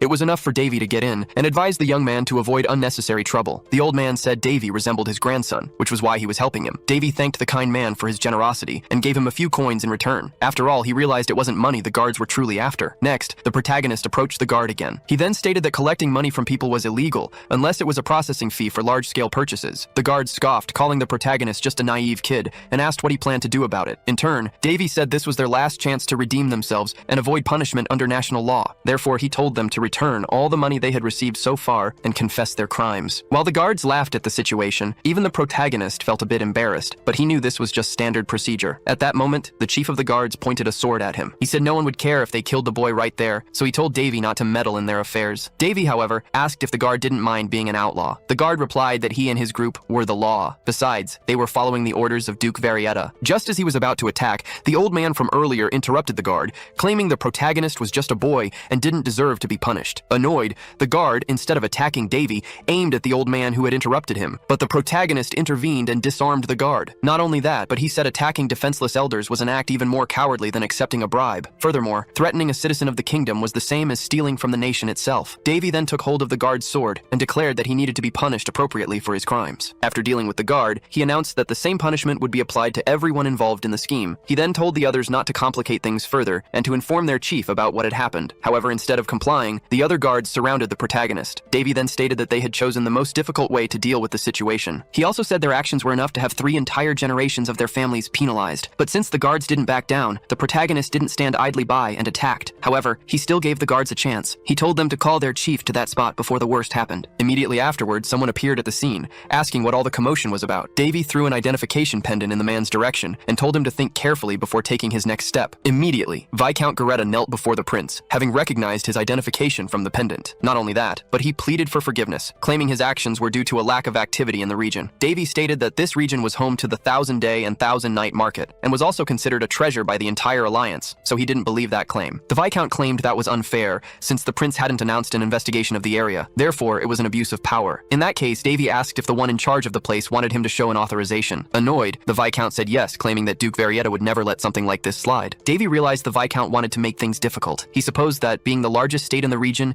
even inspectors were afraid to do their job there, fearing retaliation. With that, the Viscount tried to win over the prince with smooth smooth talk. However, Davey asked if he hadn't heard about the recent rumors. The Viscount didn't know what the prince was talking about, so Davey declared himself bloodthirsty. As soon as he eliminated the Viscount, Davey remarked that the man had wasted his last words. Sometime later, the old man drives a cart. He tells the protagonist that 10 years ago, everything was peaceful, but then Baron Alishad of the royal family passed away. That's when refugees started appearing in the area. Soon, exploitation became a problem, and people who sided with the foreigners were punished. The old man lost his son this way. Davey then realizes that this is why the old man helped him. He reminded him of his son, not his grandson. He also says that the old man's son seemed to have been a kind person, judging by this story. Soon after, they arrive at a marked spot. Davey declares that he has finally found the ruins of Valharashad, the historic site of the Market of 1,000 Days and Nights. The old man is unsure if everything will be all right after what happened earlier, but the protagonist claims that the local duke doesn't pay much attention to what goes on there. Then the old man thanks Davey for saving him from the guards and for avenging his son. He now feels indebted to him. Davey, however, just tells the man to simply continue living a just life. As they say their goodbyes, Perselk remarks that the story he heard was a bit sad. The protagonist agrees, but claims that things will get better from now on, and he feels he has done something significant for the area. Upon entering the ruins of Valharashad, Davey is enchanted by the beauty of the place. He takes the opportunity to get a panoramic view of the surroundings. However, he didn't expect to find so much intact. Because of this, he decided to make some notes. Perselk, however, thinks it's pointless to look for anything amidst ruins that have already been excavated. Davey says that even though it seems like a waste of time, there's something there that hasn't been discovered yet. He soon notices there's a cryptogram in the area. Perselk doesn't quite understand what that is, so the protagonist explains that the place was coded to hide something that only those who decipher the code will find. He got this idea by looking from above, as he could discern the patterns. The code was created by Surtur, and even though there were people in the past capable of deciphering it, currently, the protagonist is the only one who knows how. So, he believes no one but him could find the true treasure of the place, and all signs point to the spot indicated by the code holding something interesting. Davey realizes there's an entrance through the anvil in the center, and to enter, a special password is needed. The protagonist thinks Surtur left a will for the people of his race, in which he would give his entire fortune to the person who found his legacy. Because of this, the protagonist feels like a pirate king or something similar. Upon opening the dungeon's secret passage, he realizes that the creator of the place put a lot of effort into its construction. It has magic to resist the underground pressure, and an oxygen source was created for people to breathe inside. Davey imagines the task couldn't have been easy, and if he hadn't known Surtur, this place would probably have remained buried forever. After exploring the dungeon, the protagonist finds something. Perselk says it looks more like a residence than a dungeon. Davey remembers that Surtur proclaimed himself a forge maniac. He created this place right after Harris's death, and spent the rest of his life working on just one project until his last breath. Even though his mortal body died, everything of Surtur's remains intact, just as he left it. Amidst all this, Perselk finds a room resembling an altar. Davey thinks Surtur worshipped some kind of unknown forge deity, or something similar. As he tries to approach, he ends up activating something. Magic manifests from the chest stored there. Perselk says he's never seen a person's consciousness materialize with such force. The protagonist's system warns of imminent danger. However, he knows that the 1,000-day blacksmith received this title after forging for 1,000 consecutive days without rest. But his own race, the dwarves, called him by another name, the Devil's Blacksmith. Unlike normal blacksmiths, who simply prided themselves on striking metal forcefully, Surtur used mana to overcome the limits of normal forging. He broke through all his limits until he was recognized as a hero, and despite not completing his final work, he asked Davey to complete it in his stead. With that, the protagonist opens the chest left by Surtur and finds the nameless Crimson Sword, which exterminates the living, and also the Blue Sword, which governs the dead. Both are twin swords, but they were not completed by their creator. Anyway, Davey could see the swords as statuses and realized their power hadn't fully manifested yet. Perselk said the cries he'd heard earlier probably came from these weapons. Davey agreed, explaining that these were living swords, just like Calderis, and claimed that was so typical of Surtur. The holy sword Calderis is Surtur's greatest creation, but it was forged using the physical essence of the fencing master Harris. These two, however, are different. They were created without a specific master in mind, meaning Surtur had no one particular to wield them. As a result, the swords were made to find their masters on their own. Perselk commented that the swords didn't seem incomplete, but Davey knew that wasn't true. He said the final touches still needed to be applied. For that, he needed fire. Not just any fire, but one that burned hotter than normal. And he only knew of one place that had such a thing, the Dwarves' Forge. After leaving the area, Davey headed in another direction. A guide told him that if he followed the main road, he would soon see the plaza he was looking for. Davey thanked him and continued on his way. He then asked Perselk what she thought would happen regarding the royal summons he'd received. His friend replied that the business he'd created was very profitable,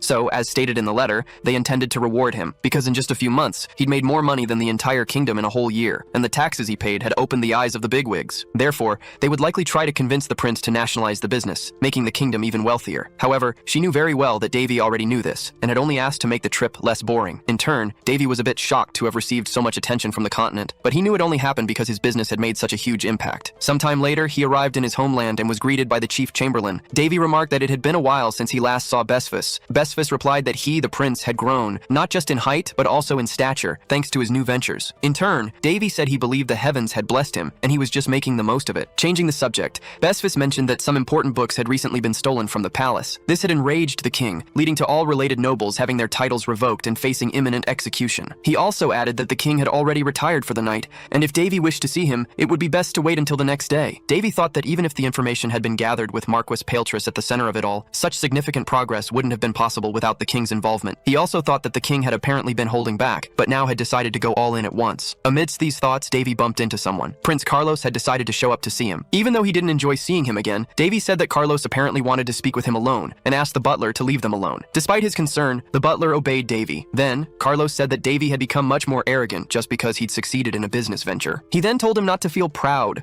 claiming that Davey had merely gotten lucky, and any commoner in his place would have done a better job. But Davey replied that Carlos must be quite envious to say such a thing in person. Davey said that unlike him, Carlos was just an idiot who couldn't do anything without running to his mother first. Annoyed, Carlos said that Davey must have gone crazy to insult him like that, and tried to attack Davey, but Davey pushed him away, saying that Carlos was the one who had gone crazy. He also said that Carlos was delusional, since everyone around him flattered him only because of his position, and claimed that without it, he wouldn't have such an inflated ego. Davey stated that he had been able to achieve things on his own, unlike Carlos, who had everything handed to him on a silver platter and didn't strive for anything. Furious, Carlos tried to attack Davey once more. In turn, Davey thought that if Carlos wasn't such an idiot, he wouldn't have shot that arrow 6 years ago. Remembering this made Davey slightly irritated. So instead of dodging, he decided to counterattack. And with that, he sent Carlos to the ground. Not only that, but he also said that Carlos's negative words reflected poorly on the king. He also pointed out that Carlos had a habit of calling him a commoner, but then reminded him that half the blood running through his veins was the king's, the most important man in the kingdom. Immediately afterward, he took the opportunity to subdue Carlos. However, Carlos stood up and didn't seem satisfied. With that, Davey flicked Carlos's forehead, which was enough to make him cry out in pain. Carlos, his face bleeding, threatened Davey. Davey, however, asked if Carlos hadn't taken enough of a beating. At that, Carlos ran off, vowing to get his revenge in the future. Purcell asked if Davey had punished the audacious prince enough. With a smile,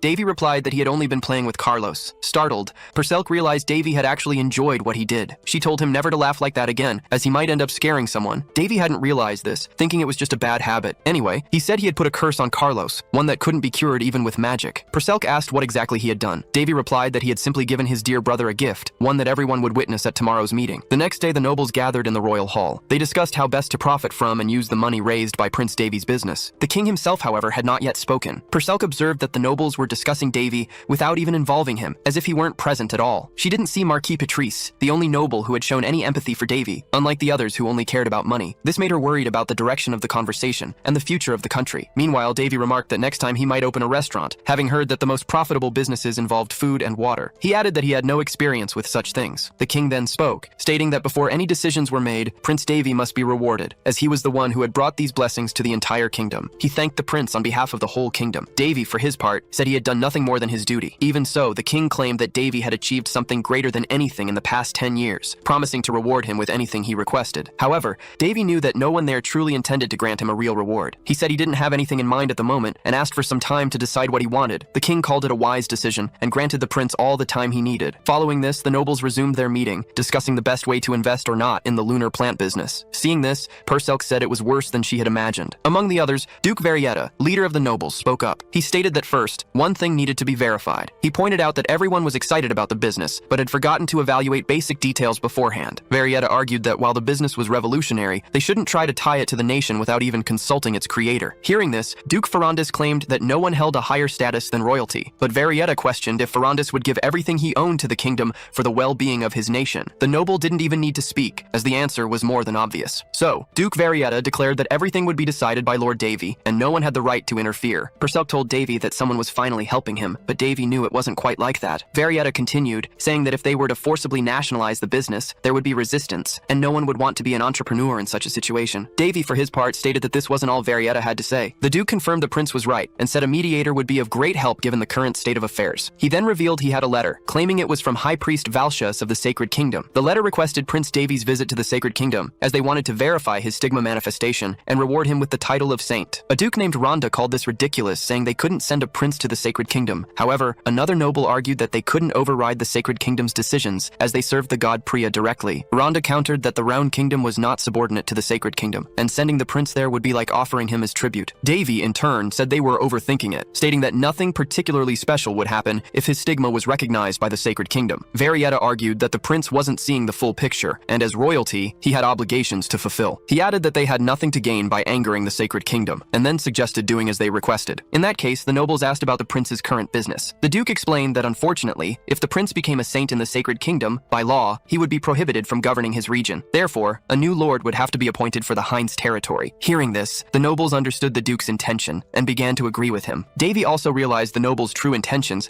and found the situation had just become more interesting. Varietta stated that currently, the Heinz region was the most important point in the entire kingdom. Because of this, they couldn't just put anyone in the position of lord. He could only think of one person to take the post. He then nominated Carlos, the second prince, to take over the territory in Davey's absence. Davey thought this made sense. After all, Carlos was Varietta's grandson. With him in the position, the duke could privatize the business and take the profits for himself. Not only that, but Davey knew the other nobles' intentions weren't any different, as they all wanted a piece of his business. Then, Carlos entered the royal hall. He knelt before the king, making sure everyone saw it, including his older brother, Prince Davey. However, something unusual happens. In front of the king and all the nobles, Carlos behaves very strangely. Without knowing why, he makes animal sounds when he tries to speak. Instead of being praised, he ends up humiliated at the worst possible moment. Purcell finally understands what Davey did to his brother the night before. Davey then remarks that she's laughing too much. However, Carlos's grandfather finds no humor in it, asking how he dares behave like this at such an important meeting. Carlos tries to justify his actions, but every time he opens his mouth, he imitates a different animal, unable to hide his embarrassment. Furious, the king says he doesn't want to hear another word from him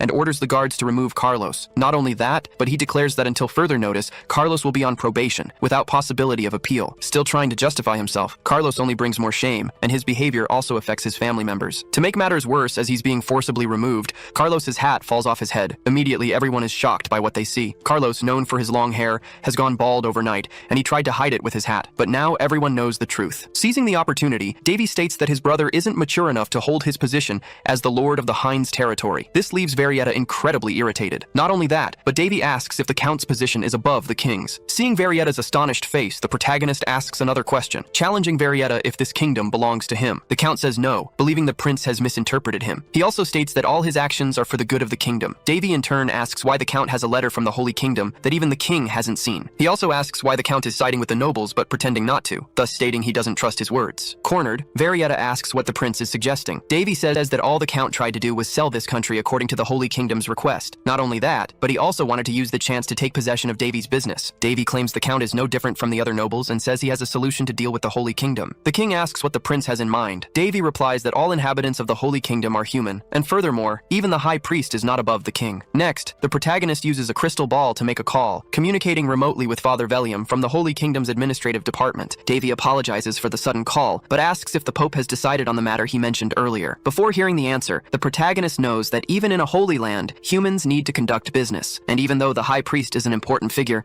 he contacted the Holy Kingdom's highest authority directly, the Pope. Father Velium says the high priest acted alone, without the Pope's authorization, and promises that this will never happen again. With that, the meeting concludes, and the letter sent by the high priest proves useless. Alone, the protagonist takes the opportunity to thank the priest for his help. Velium explains that while it wouldn't be bad for them, they never actually considered asking the prince to come to the Holy Kingdom. Furthermore, in the long run, it wouldn't be a significant benefit, as Davey is more useful in his current position. Also, Davey told the Pope that if he stayed away from the Heinz region, the cultivation of the plants would be interrupted, and the Pope doesn't want that. Plus, he also promised to send a special shipment to the Holy Kingdom. Father Velium thanks him for such great cooperation, and says the Pope is interested in continuing to buy large quantities. Davey knows there's nothing sacred about this arrangement. It's a materialistic deal, but he doesn't care about that. After all, he created this business from the start to make a profit, so as long as they pay, he's willing to sell. He just wants to make some good, easy money. And ultimately, he only cares about good results. Seizing the opportunity with his crystal ball, the protagonist calls Amy. She cries for help until the butler interrupts, telling Amy she shouldn't show weakness. The butler apologizes for this, saying he's taking care of things at home. Davey says the meeting ended well and he'll soon return to Heinz. Meanwhile, the butler mentions that the guests have been moved to temporary tents, and he's also taken care of the construction permits, which will begin soon. However, there's a problem with the infrastructure improvements. The butler doesn't believe everything the Lord requested can be accomplished so easily because there isn't enough time. The protagonist thinks that even though he revived a territory, Heinz has been stuck in time, and its local technology is quite outdated. Therefore, the butler claims that finishing everything requested would take 10 to 20 years, as the problem can't simply be solved with money. Davey realizes that despite having money, he has nowhere to use it, so he claims it's time to start his second venture. He says he'll rely on the skills and technology of the continent's greatest engineers. After all, he's prepared an offer impossible to refuse. Basically, the protagonist intends to trade corn for diamonds, and nothing beats a trade item that offers a great return with low risk. He's referring to rocks. Sometime later, Davey travels to the territory of the Yellow Rock tribe. This is a village of dwarves located in the northern region of the kingdom. Dwarves, often called little engineers, are known for being stronger than humans and for their high resistance to heat. In addition to to being considered perfect for engineering, and unlike elves, who are merely legends, dwarves have some contact with humans. However, they don't have much interest in other species beyond trade, so only important humans like nobles and royal representatives interact with them. Being promoted to the point of being able to enter a dwarf tribe was the reward the protagonist requested from the king. Instead of asking to be king, he decided to take another path, knowing that if he hadn't made this specific request, he wouldn't be received so easily by the dwarves. After all, the little ones aren't very easy to deal with. When he made his request to the king, he and other nobles were wary, as angering the dwarves could close the doors with them forever. Davey said he was fully aware of this, and that's why he requested such a reward. Furthermore, he said he was confident he could at least pass through the gates, despite the skepticism of the others. Purcell says that when the request was made, he noticed all the nobles thought the same thing. Everyone wondered what on earth Davey would do next. Not only that, but they also sent several soldiers with him to keep an eye on him during his expedition in the land of the dwarves. But they are right about one thing. The protagonist indeed plans something big, and this could put the nobles in a tough spot. As soon as they reach the Yellow Rock tribe, the prince's representative announces his arrival and requests permission to enter. One of the sentinel dwarves, named Gerut, says he's never seen the prince before. The protagonist formally introduces himself and says he's there to make an irresistible offer. Looking at the prince's carriage, the dwarf immediately recognizes the cargo and knows the protagonist isn't bluffing. However, he says his tribe is facing an internal problem, so they aren't in a position to take part in any agreement. Even so, he will allow the prince to enter, but he tells him to proceed on foot and leave the horses outside. Upon entering the dwarf village, Gerut says the elder will see the prince. Soon, he takes him to the elder's quarters. Davey notices that the place is small but cozy. Inside, the 8th elder, named Golda, awaits him. Just by looking at the dwarf, Davey senses he isn't in the mood for conversation. However, he finds it strange that there's only one leader, as he's certain multiple dwarves lead the tribe, so he thinks it's better to introduce himself before asking questions. With that, the protagonist makes a more than formal introduction, greeting the leader in the way dwarves greet each other. Golda is surprised. He thought humans had no idea how dwarves greet one another, and he concludes that he's in the presence of an honorable human. He then says it's very rare to receive someone like this, so he asks the prince to sit. He says all the other elders are busy at the moment, which is why he's the only one in the meeting room. Getting straight to the point, Golda says the prince must know they usually make agreements outside the village, so he asks what motivates his visit. Davey says that formal trades are scheduled for a few months from now, and he isn't there for that, but rather to make some personal requests. He also says he brought some gifts with him, such as meat, beer, and other provisions. Golda says he likes humans who know how to show proper respect to dwarves, and above all, he really likes beer. However, he says that unfortunately, his tribe is in a complicated situation and cannot attend to external demands. Furthermore, he cannot go into details. However, since the prince has come from so far away, he will allow him to stay for a few days to rest. But he tells him to behave,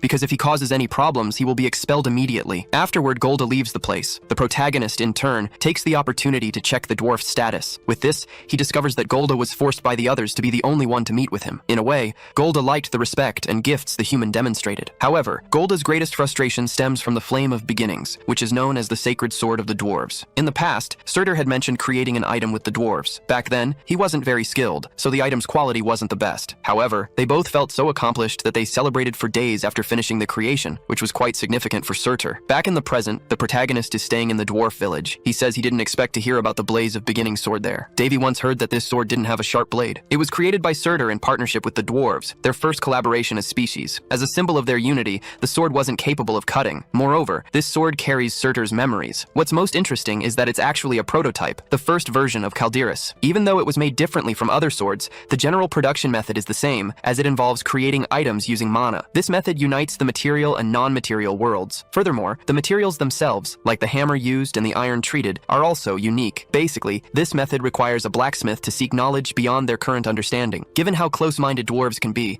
they wouldn't even attempt to create something like this. That's why they must be racking their brains trying to unravel this production method, and that must be the problem Golda mentioned. But now, the protagonist wants to step out for a bit, because besides borrowing the dwarves' skills to develop his territory, there's another reason for his visit. He wants to gain access to the Great Forge, the same one created by the dwarves using intense techniques. Davey had already anticipated resistance when trying to talk to the dwarves, so he created a plan beforehand. After leaving his quarters, the protagonist heads to a tavern. Golda finds him and asks what the prince is doing there. Davey wants to know if Golda has some free time. The dwarf replies that he can't do his job properly if he doesn't rest well. Besides, his brother Golgoda drove out all the elders, which is why he's drinking. At that, the protagonist asks to join him for a drink. Not only that, but Davey says he's heard dwarf liquor is very strong and asks to try some. Some dwarves say the prince doesn't know what he's getting himself into. They also say he seems quite reckless for asking to try the liquor. Davey, however, can only think that the dwarves are too noisy. A waiter serves the drink, but states that dwarf liquor is much stronger than humans are used to. The protagonist says that's nothing and downs the glass of liquor in one go, claiming that all liquors should be like that. The dwarves are impressed to see this, as they thought the boy would pass out after drinking. Purcell asks if that's really all there is to it. Davey says the liquor is strong, but the taste is bad. It's not like he usually drinks much though, but he knows one thing. Drinks in bed bets are two things dwarves enjoy most. With that, he proposes a drinking contest against Golda to see who can drink more liquor. Golda says dwarves never disrespect someone who can hold their liquor. He accepts the bet and says he'll pay for everything they drink, so the waiter can serve freely. Even without knowing if he'll win, the protagonist thinks betting is the best way to forge bonds and get what he wants from the dwarf elder. In turn, Golda says that if he loses, the prince will have to leave their village immediately. Otherwise, he's willing to grant any wish the prince desires. Golda adds that it's nothing personal, but while he appreciates the prince's visit, he'd much prefer it under different circumstances. For Davey, this is great. After all, the dwarf took the bait. The next day, Golda feels frustrated for losing the bet. He never imagined he'd lose to a human, and now he'll have to grant his request. Davey thinks he doesn't get drunk thanks to his sacred mana, but the dwarf doesn't need to know that. He learned this from one of his swordsmanship masters. The hero who united the Murim world of Zhongyuan,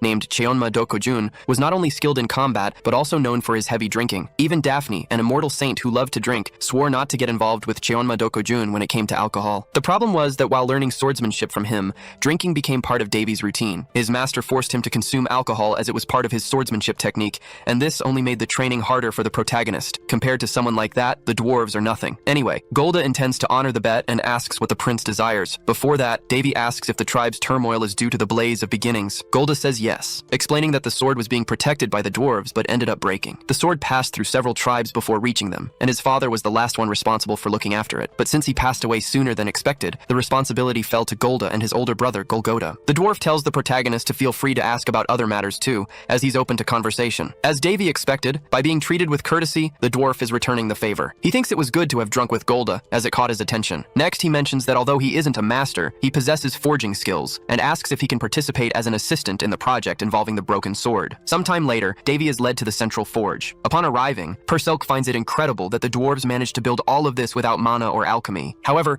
some dwarves aren't pleased with a human's presence in the forge, thinking Golda must have gone mad to agree to it. Davey even feels bad for putting the dwarven leader through this, but it's at this moment that Golgoda appears, asking his brother what happened that led him to bring the human to the forge. Golda replies that he lost a bet and just wants to see the forge. The dwarves, however, insist this is the main forge, so Golda must still be drunk to agree to such a thing. But he asserts that's not the case, swearing on his title as an elder, and asks the others to trust the prince, just as he did. At this, Golgoda tells the other dwarves to simply get back to work. Since Golda is also an elder, if he decided this, the others must respect it. Golgoda then says he will allow Davey's presence, but warns he'll hammer his head if he does anything foolish. Davey simply says he won't forget the warning. Sometime later, Davey sees the sword itself, which stands 2 meters tall and 30 centimeters wide, not much different from a decoration. The dwarves are trying to repair it using hot iron and hammering. However, Perselk notices Davey is focused on something else and asks what it is. Davey says the sword can't be fixed. He explains it was made using a process similar to crafting a holy sword, but since it was never a complete item like a holy sword, it didn't last long. And despite regretting it, he knows that's just how things are. Golgoda works intensely on the item. Seeing this, his brother suggests he take a break so he doesn't overdo it. Even Davey notices that if they continue like this, it won't work. In the midst of this, another group of dwarves appears. They are from the Black Rock tribe, and their leader, named Thors, says the Yellowstone dwarves will only end up completely destroying the sword. Thors comments that Golgoda is doing well for someone who destroyed a sacred item,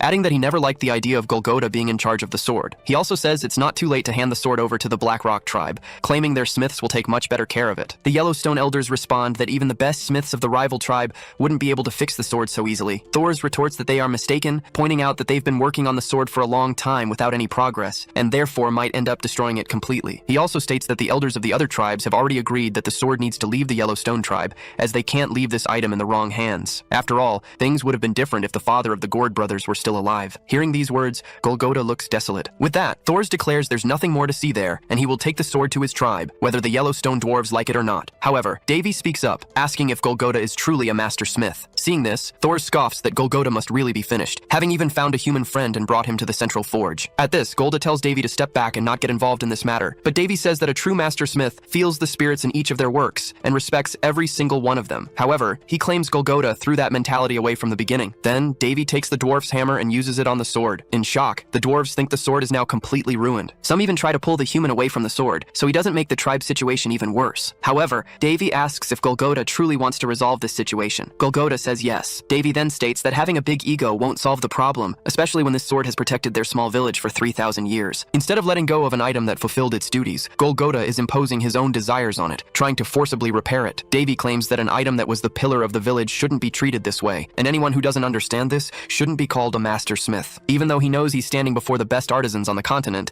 Davey thinks the dwarves still don't understand that this item cannot be repaired, so he picks up the sword in front of him and throws it into the blazing furnace before everyone's eyes. The protagonist knew that every master artisan's creation creation held a soul, and no one could truly call themselves a master without respecting that. Surtur used to say that if he ever found someone brave enough to disrespect that soul, he should crush them. But instead of doing that, Davey threw the sword into the forge. As they watched the sword being consumed by the fire, some enraged dwarves threatened to kill the prince. However, Davey stated that given the sword's condition, this was the right thing to do. He added that the dwarves shouldn't insult this sacred item any longer, especially since his master had created it, making it deeply connected to him as well. Furthermore, Davey claimed that no one there truly understood the actual purpose of a sacred item. He explained that the sword had died a long time ago, and the dwarves weren't confident enough to create new ones. So, he asked if they were truly proud to call themselves a race of master artisans. Furious, the dwarves demanded to know who Davey thought he was to speak to them that way. Golgotha interrupted the argument, saying that the dwarves were only making themselves look worse. Davey realized that the elder had already begun to understand that the sword's life was over, and trying to repair it would be a waste of time. However, even though they knew they lacked the skills to recreate the item from scratch,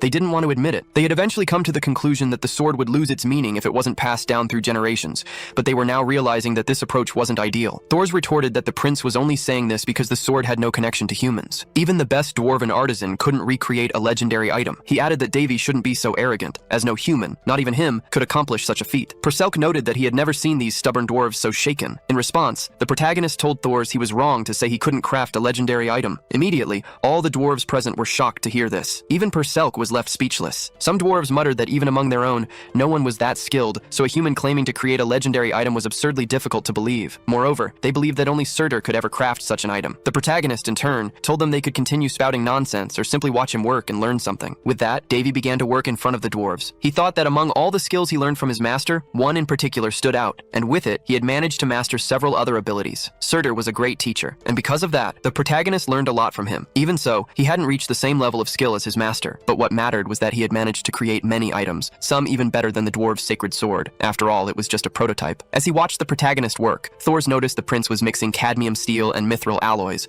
and immediately told him to stop. However, Davey replied that unlike them, he wasn't constrained by common sense in creation. He claimed that the rules the dwarves had created didn't apply to him. Furthermore, he argued that common sense didn't truly exist, as the possibilities for innovation were endless, provided one changed their approach. One could combine various processes to create new things, even if apostle was what they called the dwarves. The dwarves watched the protagonist work, disbelieving what he was doing. After some time working, a sword was created. Davey showed them the item, stating that it had been quite easy to create. The dwarves realized the protagonist had melted the old sword and forged a new one. Upon seeing the item, they were dazzled by the creation. Not only that, but the protagonist believed his new sword's strength was far greater than the previous one. Perselk praised his work, and Davey replied that if they threw out the idea of common sense, anything could be created. He explained that the most important thing was the texture, as the sword would absorb mana on its own. In short, it was a structure that made mana circulate throughout the sword, very similar to the mana circle inscribed on his own body. Next, he asked if Elder Golgotha recognized the technique he had just demonstrated. Davey explained that only a few items could self-heal without the aid of mana, which made them different from artifacts that became useless once their mana ran out. Perselk noted that despite the tumultuous start,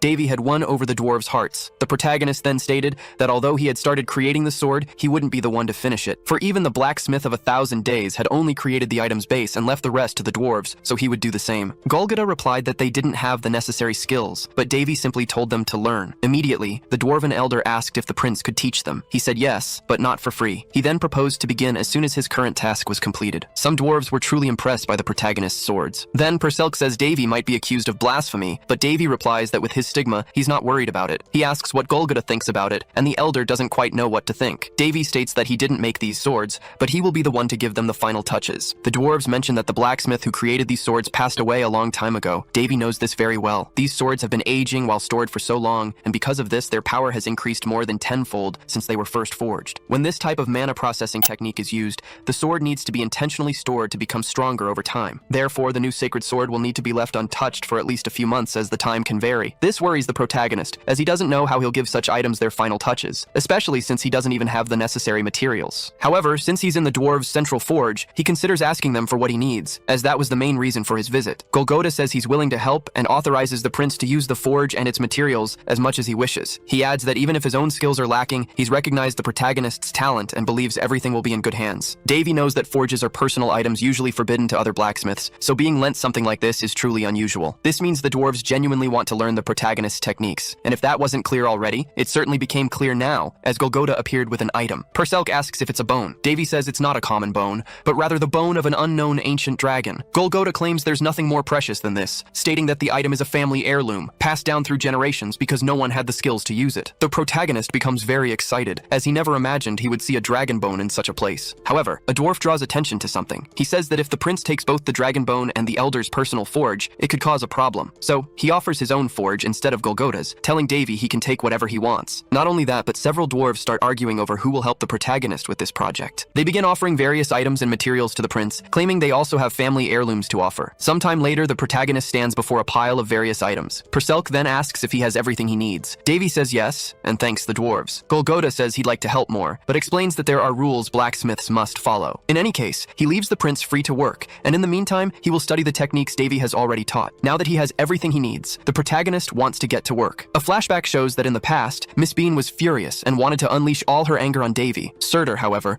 wanted to know why she was so annoyed with the boy. The Hall of Heroes looked much like a paradise. It was created by the heroes' subconscious and served as a resting place for them in the afterlife. Thanks to Odin's ability to create dragons, Davey had the chance to touch an unknown dragon bone. Surtur really caused trouble for the goddess of mages. He had used a dragon as an ingredient to create the sacred sword, which displeased Miss Bean greatly. But instead of being angry with him, she blamed Davey because he was tasked with overseeing the process in his master's place. As a result, the protagonist didn't like having to learn how to use sacred relics, as he thought they didn't even exist in the real world. But back in the present, he realizes he was wrong. He intends to apply fire resistance magic to his creation. However, he knows that if he makes even a single mistake, everything will go wrong and the sword will melt. Perselk watches the process closely and finds what he sees beautiful. For the red sword, which used to be blood red, suddenly took on the color of a transparent ruby. As for the blue sword, it resembled a supernova in the night sky, as if it had connected with Davey. In addition to seeing how much the swords had changed, he also noticed Davey's intense concentration. Indeed, the protagonist is, as he knows what will happen if he makes a mistake during the process. But he knows what he's doing, and after intense work on the swords, he finally manages to complete both of them. After finishing his work on the swords, the protagonist felt he should give them names. Perselk asked if he had anything in mind. He replied that as soon as he saw the two, the names came to him. He then declared that from now on, their names would be Azure and Carmesum. Along with this, he also checked the sword's new stats. Perselk remarked that the names were awful, noting Davey's lack of creativity. However,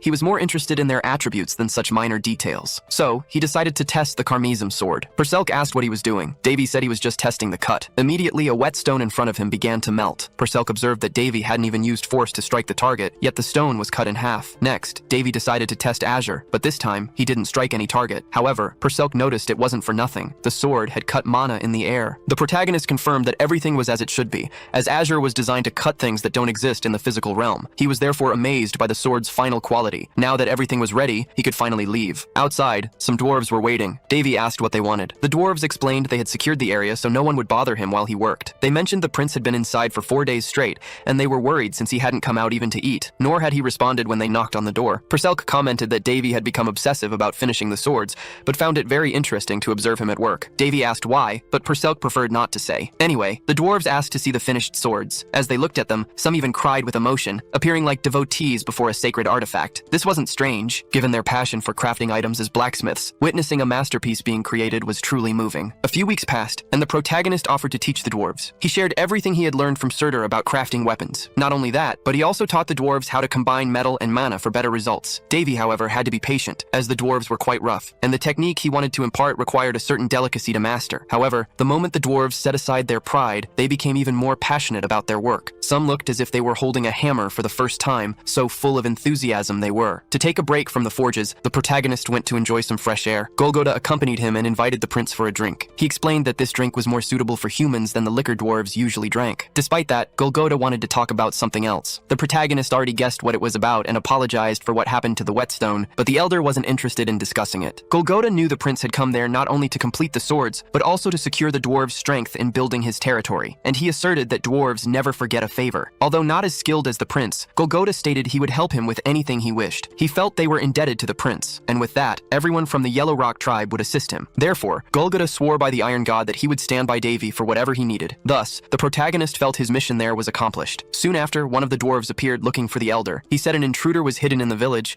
and they needed to deal with the problem. Golgota was surprised by this information, but in the middle of their conversation, an object was thrown in his direction. However, the protagonist managed to intervene in time, preventing the elder from being hit. He noticed it was a red knife that had been thrown, finding it very strange. Meanwhile, in the queen's chambers, her son Carlos was furious with Davey. After all, thanks to the protagonist, he had gone bald and couldn't stop involuntarily imitating animals. Every time he opened his mouth, Carlos would emit an unpleasant sound. Unable to control it, he took out his anger on the people and objects around him. Although he didn't know how, he was certain Davey had caused all of this, as everything had happened right after their last encounter. Carlos's maids ended up suffering at his hands. Believing everyone was laughing at him behind his back, he mercilessly attacked the women, claiming even they were underestimating him. His excessive rage caused Carlos to overreact, and innocent bystanders ended up getting hurt. However, someone watched what he was doing and seemed to enjoy the situation. Carlos demanded to know who was observing him. The mysterious man said he hadn't introduced himself yet. As he approached, he startled the maids but introduced himself as Pass, asking the prince to remember his name. He knew Carlos had been quite disappointed lately, but he had something that might be of interest. With that, Pace revealed himself to be a vampire. Not only that, but he showed that he had captured Shirley and had kept her prisoner all this time. Startled, Carlos asked what he wanted. Pace explained that someone had apparently played a trick on Carlos, but he would fix it right now. Immediately, the prince stopped making the strange sounds, and Pace told him to consider it a favor. Carlos said he still didn't know who he was dealing with, but Pace assured him he shouldn't worry about that. He only told the prince that he needed to form a contract with him, because that way he could deal with the human he hated so much. As tempting as the offer was, Carlos stated that his half-brother possessed a stigma, and moreover, someone was protecting him. Despite this, Pace declared that Davey was still just a human. Carlos asked if Pace wasn't human either. Pace replied that Carlos would find out sooner or later. He also mentioned that he had already sent one of his vassals after Davey, and most likely, he should have already eliminated the prince. Back with the protagonist, he dodged enemy attacks and realized that the thrown knives were not ordinary. Even Perselk came to the same conclusion. Davey noted that this was a blood knife, and he knew there was only one race with that ability. From afar, he spotted a creature and thought this monster had the power to use various different blood-based abilities. This power came from vampires who absorbed blood energy and used it to their advantage. The dwarves were frightened to see the monster. Unlike them, the protagonist was excited that a high-level creature had come so far to find him, and now he wanted to discover more about it. Amidst this, the creature used its power, which further scared the dwarves. The monster charged an ability and unleashed an energy blast that caused tremendous damage to the ground, sending the dwarves flying. But the protagonist used his abilities to create a shield around them. The creature approached immediately afterward, standing face to face with Davey. He, however, didn't understand this behavior. Even so, he was extremely curious and realized he would have to fight to discover more about the enemy. After being attacked, the dwarves are sidelined. Meanwhile, the protagonist faces off against the enemy. Not only that, but the monster stares back at him. Right away, Davey comments that his opponent seems pretty animated. And sarcastically, he asks if it thinks it's a real predator or something. Immediately, the protagonist notices an aura of blood. He knows that even among vampires, only high-level ones can use this ability. So, this enemy is, at the very least, at an expert level. Perselk tells Davey to be careful, as they've realized this enemy is much stronger than normal magical beasts. However, the protagonist isn't worried about it, saying that even if that's the case, the monster is still just an animal that moves by instinct. The beast roars as it sees the protagonist approach, but Davey hits it, sending the enemy flying into the air. The monster itself didn't even try to react. At this, the protagonist thinks the opportunity is perfect. With the enemy still airborne, he prepares to use magic and pulls the crimson sword from a magic portal. Davey says you have to saddle a horse to test its speed, meaning you can only know if a weapon is good by testing it in combat. With that, the protagonist performs several consecutive strikes, and the enemy is left completely unable to react. A flashback shows that during the peak of the Murim's central plains, the high-ranking officials of that sect were corrupt. They restricted martial artists and caused people to starve. The protagonist stood before the man who unified the Murim under a single sword. However, the only thing he could think of him was that he seemed to be just any ordinary drunk. Regardless, the man left behind 88 sword forms. This swordsman joined forces with the sword god Harris and evolved them to suit his combat style. Back in the present, the protagonist says that a man always needs tools. He sees the enemy react to the damage it suffered and concludes that the sword is truly incredible. Perselk, however, warns that the monster isn't dead yet. Davey realizes that the monster's abilities are similar to those of a lich. The creature is hiding its immortality core nearby. It can regenerate infinitely, as long as the core isn't broken. The monster will also be destroyed if its main body is shattered into so many pieces that it can no longer revive, or if it's exposed to a large amount of sacred power. But that's not something easy to do. Davey asks if Perselk knows anything about how a magical beast could gain immortality at the level of a high-tier vampire. They say that the fact the monster managed to use blood energy isn't natural. With that, Davey realizes he won't get answers easily. The creature survived, and since it has the ability to revive, the core must have been given by a vampire lord. But the protagonist wonders why such a vampire lord would choose a demonic beast. Since finding out the truth will be quite difficult, the protagonist decides to just finish off the opponent quickly. He uses the Azure Sword to try and destroy the monster's core, but Perselk says that won't work, because apparently the creature can even break the system's balance. Davey doesn't understand why. After all, you can even kill a deity with these swords. Plus, they've aged for a long time and become very strong, so there shouldn't be an enemy so powerful that it can't be defeated by them. Anyway, he wants to think about that later, because right now he has to solve the problem. Seeing movement, the protagonist knows the enemy is on the move, but he launches a preemptive attack and tells his opponent to hide better next time. Amidst this, a vampire manifests. It immediately lunges towards the protagonist, surprising him. However, it doesn't take long for the enemy to regret that decision, as he immediately realizes he's no match for the protagonist. Davey chases after the enemy, making him flee in fear of being caught. However, the protagonist has no intention of letting him escape. He then uses the crimson sword and throws rocks at the enemy. This blocks the vampire's escape path, leaving him nowhere to go, go. Davey, meanwhile, is toying a bit with his prey. He even thinks that if others saw him in this situation, they'd probably mistake him for the villain. The enemy doesn't understand what the protagonist is saying and only thinks about getting out of there as fast as possible. However, when he tries to flee, Davey stops him. The vampire is immediately surprised by Davey's speed. Not only that, but besides stopping the enemy from fleeing,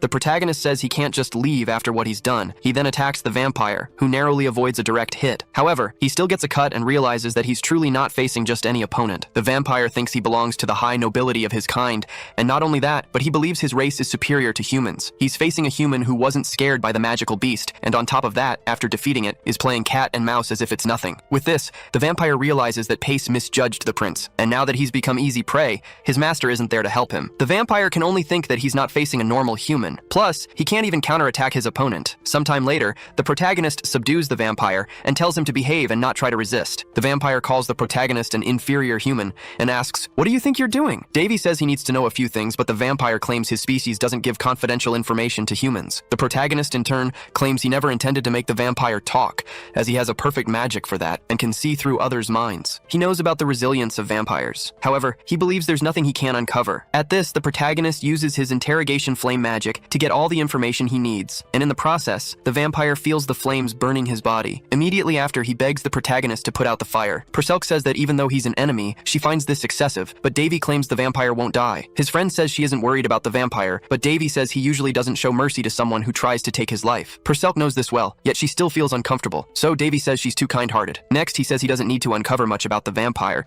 so he wants to get it over with quickly. Crying in despair, the vampire can barely speak and still shows resilience in this situation. The protagonist asks if he wants to experience a little more of the flames. Knowing he doesn't, the vampire introduces himself as Pedkid and says he's a viscount. Davey says he knows very well that he was the target, not the dwarves, then asks if this attack was because of what he did to the vampire maid. Pedkid says yes. Davey comments that the vampire is very cooperative for someone who, just seconds ago, was saying their mouth was a tomb. Next, he asks what he really wants to know, questioning why Pedkid and the magical beast have immortality. The vampire hesitated to answer this question. With this, the protagonist thinks he might need to provoke him a little more. Annoyed, Pedkid makes an unexpected decision and claims he'd rather die than answer that. Immediately, Davey perceives the danger. He knows the vampire was cursed not to reveal what he knows. Pedkid starts to swell up and is about to explode. It doesn't take long for him to become a walking bomb and go flying, taking his information with him. After the explosion, the protagonist explains that the vampire didn't act willingly, but rather due to a curse, adding that he hadn't expected to uncover much anyway. Perselk apologizes, feeling guilty about the situation, but Davey assures her it's not her fault. He explains that when a curse is broken, the person who cast it can sense it, so essentially, the defeated vampire's master now knows their subordinate has died. Not only that, but Davey also realizes that the curse he placed on Carlos has been lifted. The curse he used was deliberately difficult to remove, but someone apparently managed it, leading Davey to believe that all these events must be interconnected. Therefore, he expects the person behind it all to be powerful. Back in the dwarf village, they are rebuilding some of the destroyed parts. Perselk notes that the beast passed through here before going after Davey, which is why the area was devastated. The protagonist realizes the dwarves have become much busier because of this, mobilizing their forces to repair the damage, so he goes to meet the dwarf elder. Golgotha, in turn, apologizes for what happened. Davey asks if the elder was injured during the attack. Golgotha replies that he wasn't, but dozens of buildings were destroyed, and a few people suffered minor injuries. However, the protagonist notices something different. He senses the elder wants to tell him something, but is hesitant. At that, Golgotha invites them inside to talk. Inside the chambers, Davey mentions seeing several sentinels around the city and asks if anything happened. The elder says it's nothing major, just a child who disappeared from the orphanage. The sentinels are looking for them, but haven't found them yet. Furthermore, Golgotha fears that this place is no longer safe for the prince. Davey, however, says he also has something to reveal. He hands an item to the brothers, explaining that the notebook contains all the necessary information to restore the sacred item,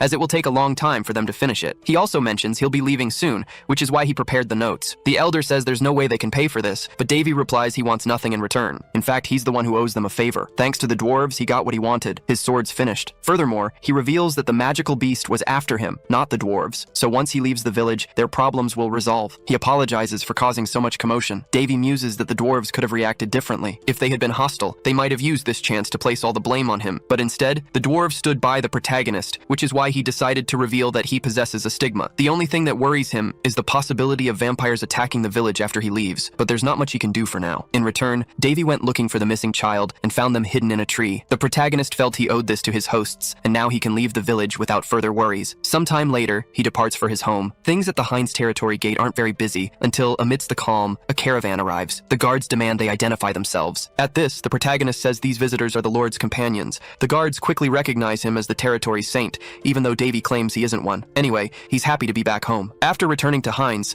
he became quite busy, as much had happened in his absence. Its population had grown significantly. Normally, this would be a problem, but not with him there. After all, the protagonist hadn't returned without reinforcements. He had previously explained the whole situation to Golda. The elder says the situation there is precarious, including the Lord's mansion, but this is his chance to repay him, so he promises to transform this place into a worthy home for the world's best blacksmith. Golda states that no one will follow a leader who can't take care of himself, so he'll start with Davey's residence before moving on to other renovations. Davey says he has a few things in mind he'd like to request, and he thinks the other dwarves will like them too. Seeing the Lord accompanied by dwarves, who are known for never leaving their lands, Manhwa wonders what the territory's leader did to convince them. Despite so many questions, the protagonist thinks the territory's reconstruction is going very well. Sometime later, he goes to rest in his new chambers. He comments that he'd rather be fighting a magical beast than managing so much. Now he understands why the kings of the Joseon dynasty died so young. Perselk says being a leader isn't easy and asks if he's not even going to change his clothes before lying down. But Davey can only think about how soft this ergonomic bed is, saying the alchemy department made it recently. However, he notices something different. Despite the bed being giant, there's someone else lying in it, and apparently,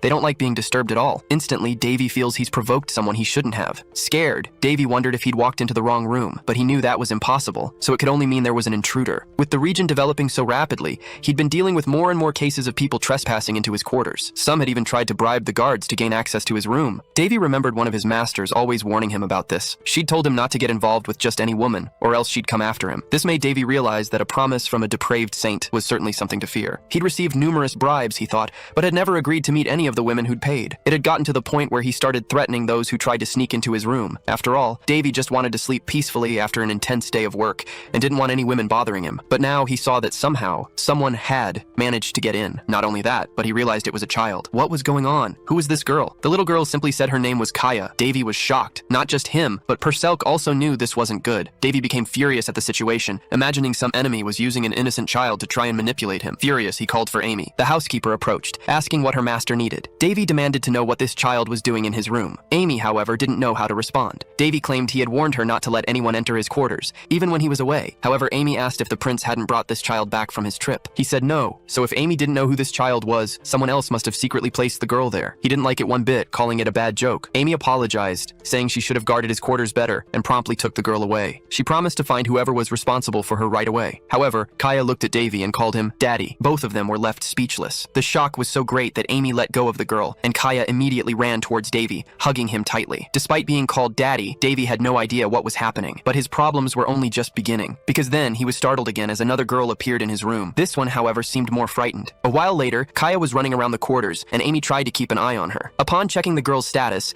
Davey realized that this was actually the human form of the Crimson Sword, and the other girl was the Azure Sword. He just couldn't understand why both had taken on human, childlike forms. Perselk remarked that Davey's sense of morality must be wounded, given the terrible names he'd chosen for them. Davey, however, retorted that it was too late for that now. Davey definitely hadn't expected this, but he discovered the swords had become self-aware and called him father because he had created them. He insisted, though, that this had happened against his will. Meanwhile, Amy offered Kaya a biscuit. Seeing this, Davey wondered if swords even needed to eat. As if one wasn't enough, the other girl approached Davey. She hadn't made up a nickname for herself, so Davey continued to call her Azure. The girl in turn called him Daddy. Davey felt his heart couldn't handle so much cuteness. A while later, he gathered the two of them. He asked if they could return to their original form. Azure and Crimson understood the command. They manifested their power together and transformed back into swords. Perselk noted that they didn't even hesitate to return to their original form. Davey commented that their transformation seemed instinctive. What's more, the density of power within the swords seemed to have increased, so the emergence of their consciousness had actually strengthened them. After that, he told them they could both return to their human forms. With this, he wondered if he should reveal it publicly. Perselk reminded him that the two were his daughters. Davey said they were technically adopted daughters,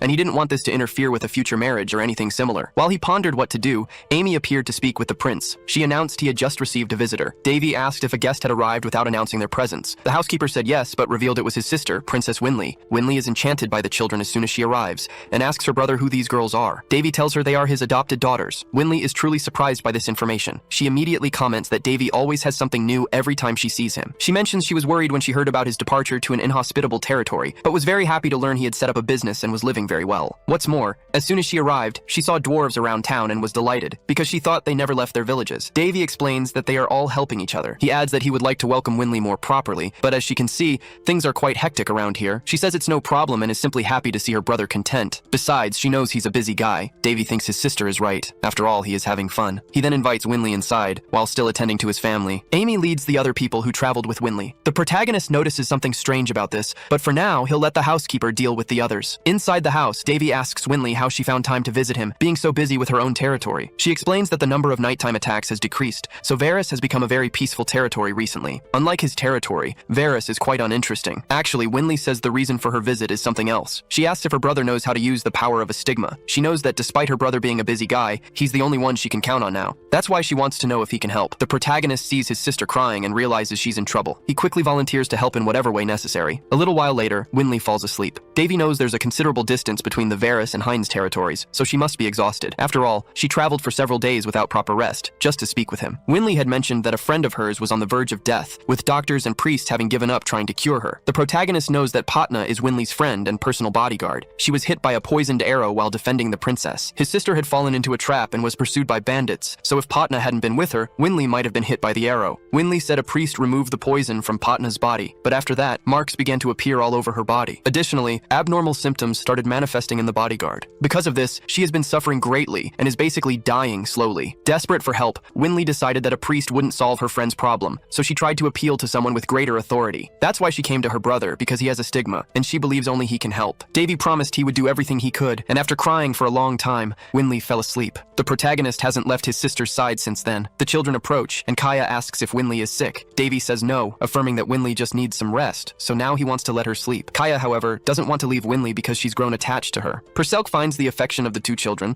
for someone they barely know very sweet. Not only her, but the protagonist too. And without realizing it, he's getting used to this idea of being a father. He thinks that normally he would stop the children, but since they are full of energy, having them by Winley's side might even help his sister's recovery. A while later, the protagonist reconsiders the symptoms his sister described. Purcell asks what the problem is. He says these symptoms are familiar and he has a hunch that something is about to happen, but he doesn't know what it is. After this, he asks the butler to find the best and most trustworthy guilds in his territory. Davey states that things are about to get complicated and he wants to be prepared. Purcell says this doesn't seem like a big problem. After all, he's used to seeing Davey turn any danger into an opportunity. Davey knows that well, but his concern is having a larger number of patients because based on the symptoms, only one illness comes to his mind. Purcell asks if there really is a disease that makes someone cough blood and causes blue marks all over the body. The protagonist says yes, but not on this continent. That's why he's worried and confused, not knowing its origin. The next day, Winley was playing with the children. Watching this from a distance, Davey thought that every action generates a reaction. The patient had received healing magic right after being hit with a poisoned arrow, but then started showing abnormal symptoms of a disease unknown to doctors. Purcell mentioned that Davey wasn't looking well. Davey replied that he'd been thinking a lot lately. His friend then asked where savages who pillaged the kingdom's borders could have gotten such a powerful poison. Davey had suspicions, but said it was too early to draw conclusions,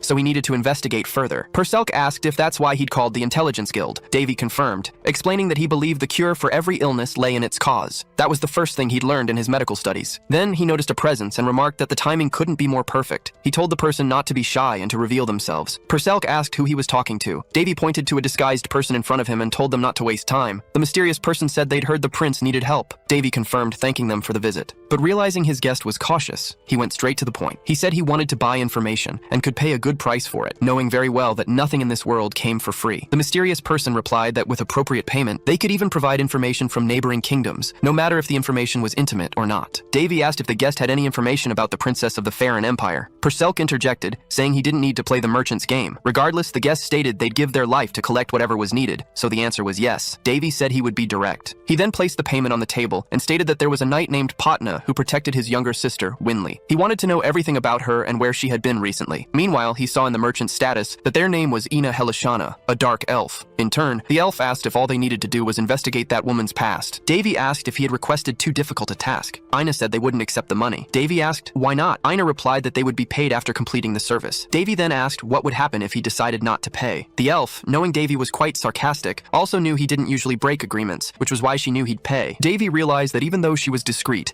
Ina wanted to form a connection, and he found that good. He then asked if her guild had proposed such an arrangement. She said she'd made the decision on her own. In that case, Davey agreed to the arrangement. Immediately, Ina vanished from the spot with a smoke bomb. Davey, however, remarked that they could have just left like a normal person. He then realized that Ina Helishana had tried to hide the fact that she was a woman. Not only that, but her nickname was Echo, someone famous across the continent for always completing her tasks. Purcell asked what he knew about the name Helishana, as it was Ina's surname, and it had caught his attention. Davey said it probably wasn't anything significant and told her to forget about it. 2 days later, as Davey prepared to leave, his sister insisted on coming along. He explained that Winley's friend was in a serious condition, so he needed his sister to stay there while the matter was resolved. He also told Winley not to be stubborn. After all, the journey was long and bringing more people would only delay them. Besides, there was no time to lose, so he needed her to stay and rest, as such horse travels were very tiring. Davey thought his intuition told him something bad would happen if Winley came along. Purcell, however, commented that it had nothing to do with intuition. Despite all this, his sister insisted on going with him, until, amidst their discussion, someone appeared. It was one of Winley's companions who asked what was happening. Winley said her brother didn't want to let her travel with him. Purcell, in turn, said that this was the very problem Davey had mentioned. Ulysses introduces himself as a rank 5 mage. He mentions he's associated with the Red Tower, even though that affiliation seems a bit unusual for someone of his status. Davey introduces himself in return, stating he's heard about Ulysses. Despite Ulysses' friendly demeanor, Davey wasn't thrilled about meeting the mage this way, and felt there was no reason to continue their conversation. After all, no matter how famous Ulysses might be across the continent, he was still from the Central Magic Tower, and Davey found no interest in associating with him. Ulysses, for his part, comments that this region is far from humble. In fact, it's the most brilliant territory in the eastern continent. He also adds that Princess Winley spoke highly of the place,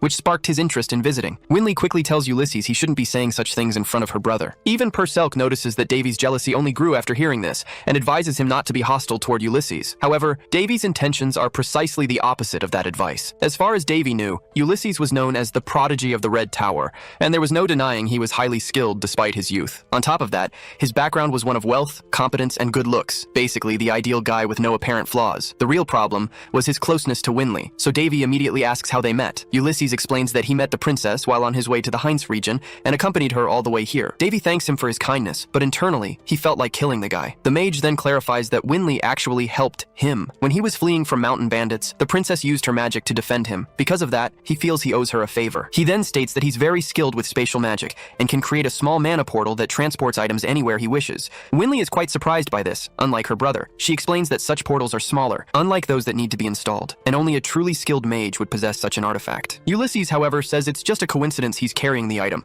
explaining he had to safeguard it to ensure it wasn't damaged. Winley finds it incredible that he can use 2 different types of magic, little knowing that her brother does the same thing. Regardless, Purcell points out that this could be beneficial for Davey, as teleporting things over long distances is difficult for him. Even though he didn't like the idea, Davey agreed. Reluctantly, he accepted the mage's help. Sometime later, the teleportation magic was used. The 3 of them appeared at their final destination, the Kingdom of Varus. But upon arrival, the place seemed rather unsettling. Purcell noted a smell of burnt protein in the air. Davey realized the smell was very similar to burnt bodies. Winley wondered if there had been another invasion, but couldn't understand why, as it hadn't been long since they'd driven out all the bandits. Amidst this, someone recognized Princess Winley. The man introduced himself as Count Lincoln from the Corporation for Disease Treatment, stating he'd been sent to tend to her friend. He also added that Winley was even more beautiful in person, believing the rumors he'd heard had significantly understated the reality. Winley quickly interjects that they don't have time for such conversations and wants to resolve her friend's problem as soon as possible. However, Count Lincoln states that this situation will have to wait and asks everyone to follow him. He explains that the castle where the princess will stay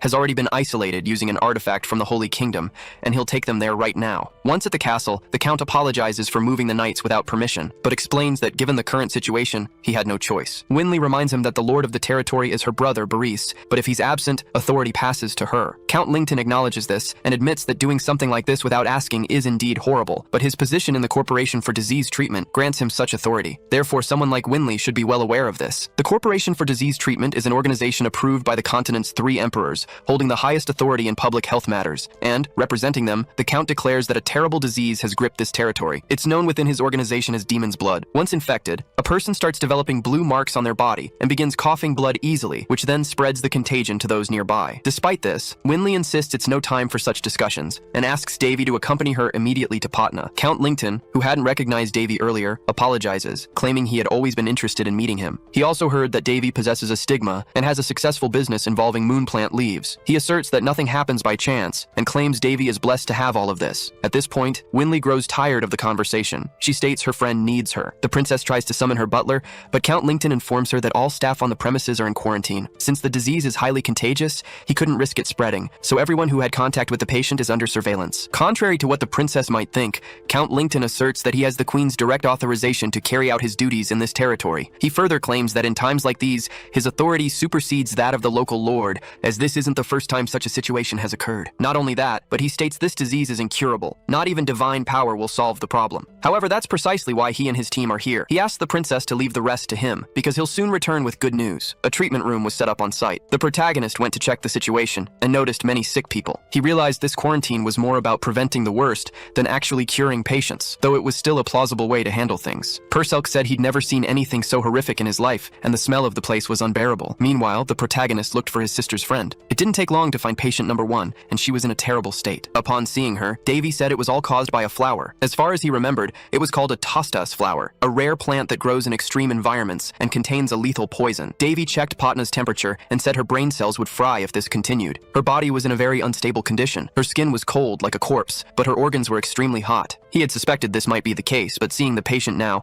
he concluded it would be more complicated than he'd imagined. However, the most intriguing thing was how this disease had reached this continent. Davey claimed the disease was lethal, caused by a virus called melting acceleration. Not only that, but he said the disease had prevailed in another world and was created with a specific goal, to be unlike any other known illness. Besides being highly contagious, it could kill millions through a single person. Last time, it took 10 years for a cure to be developed, and even though many people were saved, countless others had already died by then. With that, Davey said he needed to make antibiotics before it was too late. He picked up a scalpel from the nearby table and prepared to perform a removal, but before he could, he was stopped. A baron named Gorneo, an official from the disease organization, said it was a restricted area and asked what the protagonist was doing. He introduced himself as Prince Davey and said his presence should have already been reported. The baron said he was aware of the prince's arrival, but claimed this place was off limits even for royalty, so he asked Davey to leave. He added that Davey must already know a pandemic was spreading across the territory, and they had discovered the disease spread through the air. He then asked the prince to cover his face before he inhaled the contagious disease. He said he was aware the prince had a stigma, but affirmed it wouldn't protect him, because a high priest had recently visited the kingdom, and even he got infected. Suddenly, the baron saw someone screaming in pain and asked when that patient's condition had worsened. Gorneo told them to calm the patient down and then give him painkillers. One of the nurses prepared a syringe, but the protagonist claimed that if he gave that to the patient, it would kill him. He then asked to check the vial, and upon grabbing it, he said that was the problem. Davey tore open the patient's shirt, realizing the man's blood was clogging his lungs due to the virus. Therefore, he would have a cardiac arrest if this problem wasn't dealt with. With that, the protagonist prepared a scalpel and made a precise incision on the patient, relieving his pain. Not only that, but he continued with the medical procedures,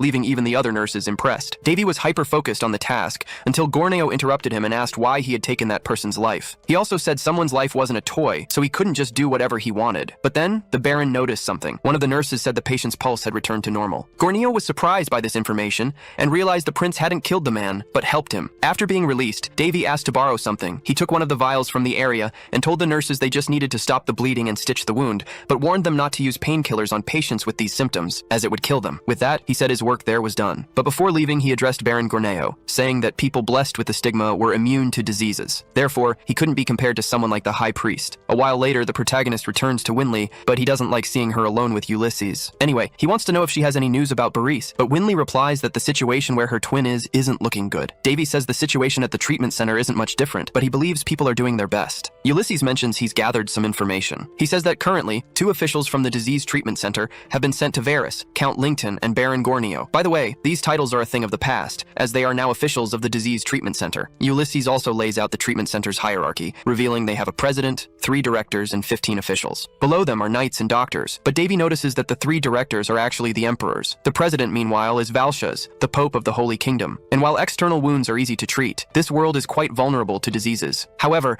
the 15 officials are still a secret because they are extremely skilled in medicine, and the group fears losing such important people. Nonetheless, upon receiving authority from the 3 emperors and the Pope, what Count Lington said makes sense. They are greater than royalty at this moment. Moreover, opposing this is the same as opposing the 3 empires and the Pope. Therefore, anyone who tries will be considered a traitor. And even if they don't like the situation, there's nothing they can do about it. In addition, they are accompanied by the Knights of Destruction, whose captain is Count Collio, the same count from the eastern territory of the Randis Kingdom, one of the royal knights. Ulysses heard he retired a few years ago, but for him to be here means the situation is serious, so he doesn't want to interfere in these matters. Winley says if she had known the gravity of the situation, she wouldn't have involved them both in this. The protagonist tells his sister not to worry, assuring her everything will be fine. However, he then asks if this is bothering Ulysses in any way. Ulysses says no, explaining that Patna is actually a mage affiliated with the Red Tower, so he also has an interest in helping her, as he's an elder of the tower himself. Davey thinks this guy gives off the impression of being diligent, yet he senses Ulysses has other motives for being there, which he's hiding. Besides that, the protagonist thinks staying at the treatment center won't be useful because he already has what he needs. He says the treatment center is preventing the disease from spreading, and his role is to create a cure cure while there's still time. Purcell asks how Davey intends to do that. The protagonist says the medical treatment center must have tried the same procedure, but because they used traditional methods, they weren't successful. Purcell then understands he will use the patient's blood, but still doesn't know how that will work. Davey says he has a method and asks if the elf is here. Ina Helishana reveals herself, saying the protagonist has found her again. However, she doesn't like that her stealth never seems to work on him. Anyway, she proceeds to hand over the requested information, but mentions she hasn't received payment yet. She also says she has something else for him,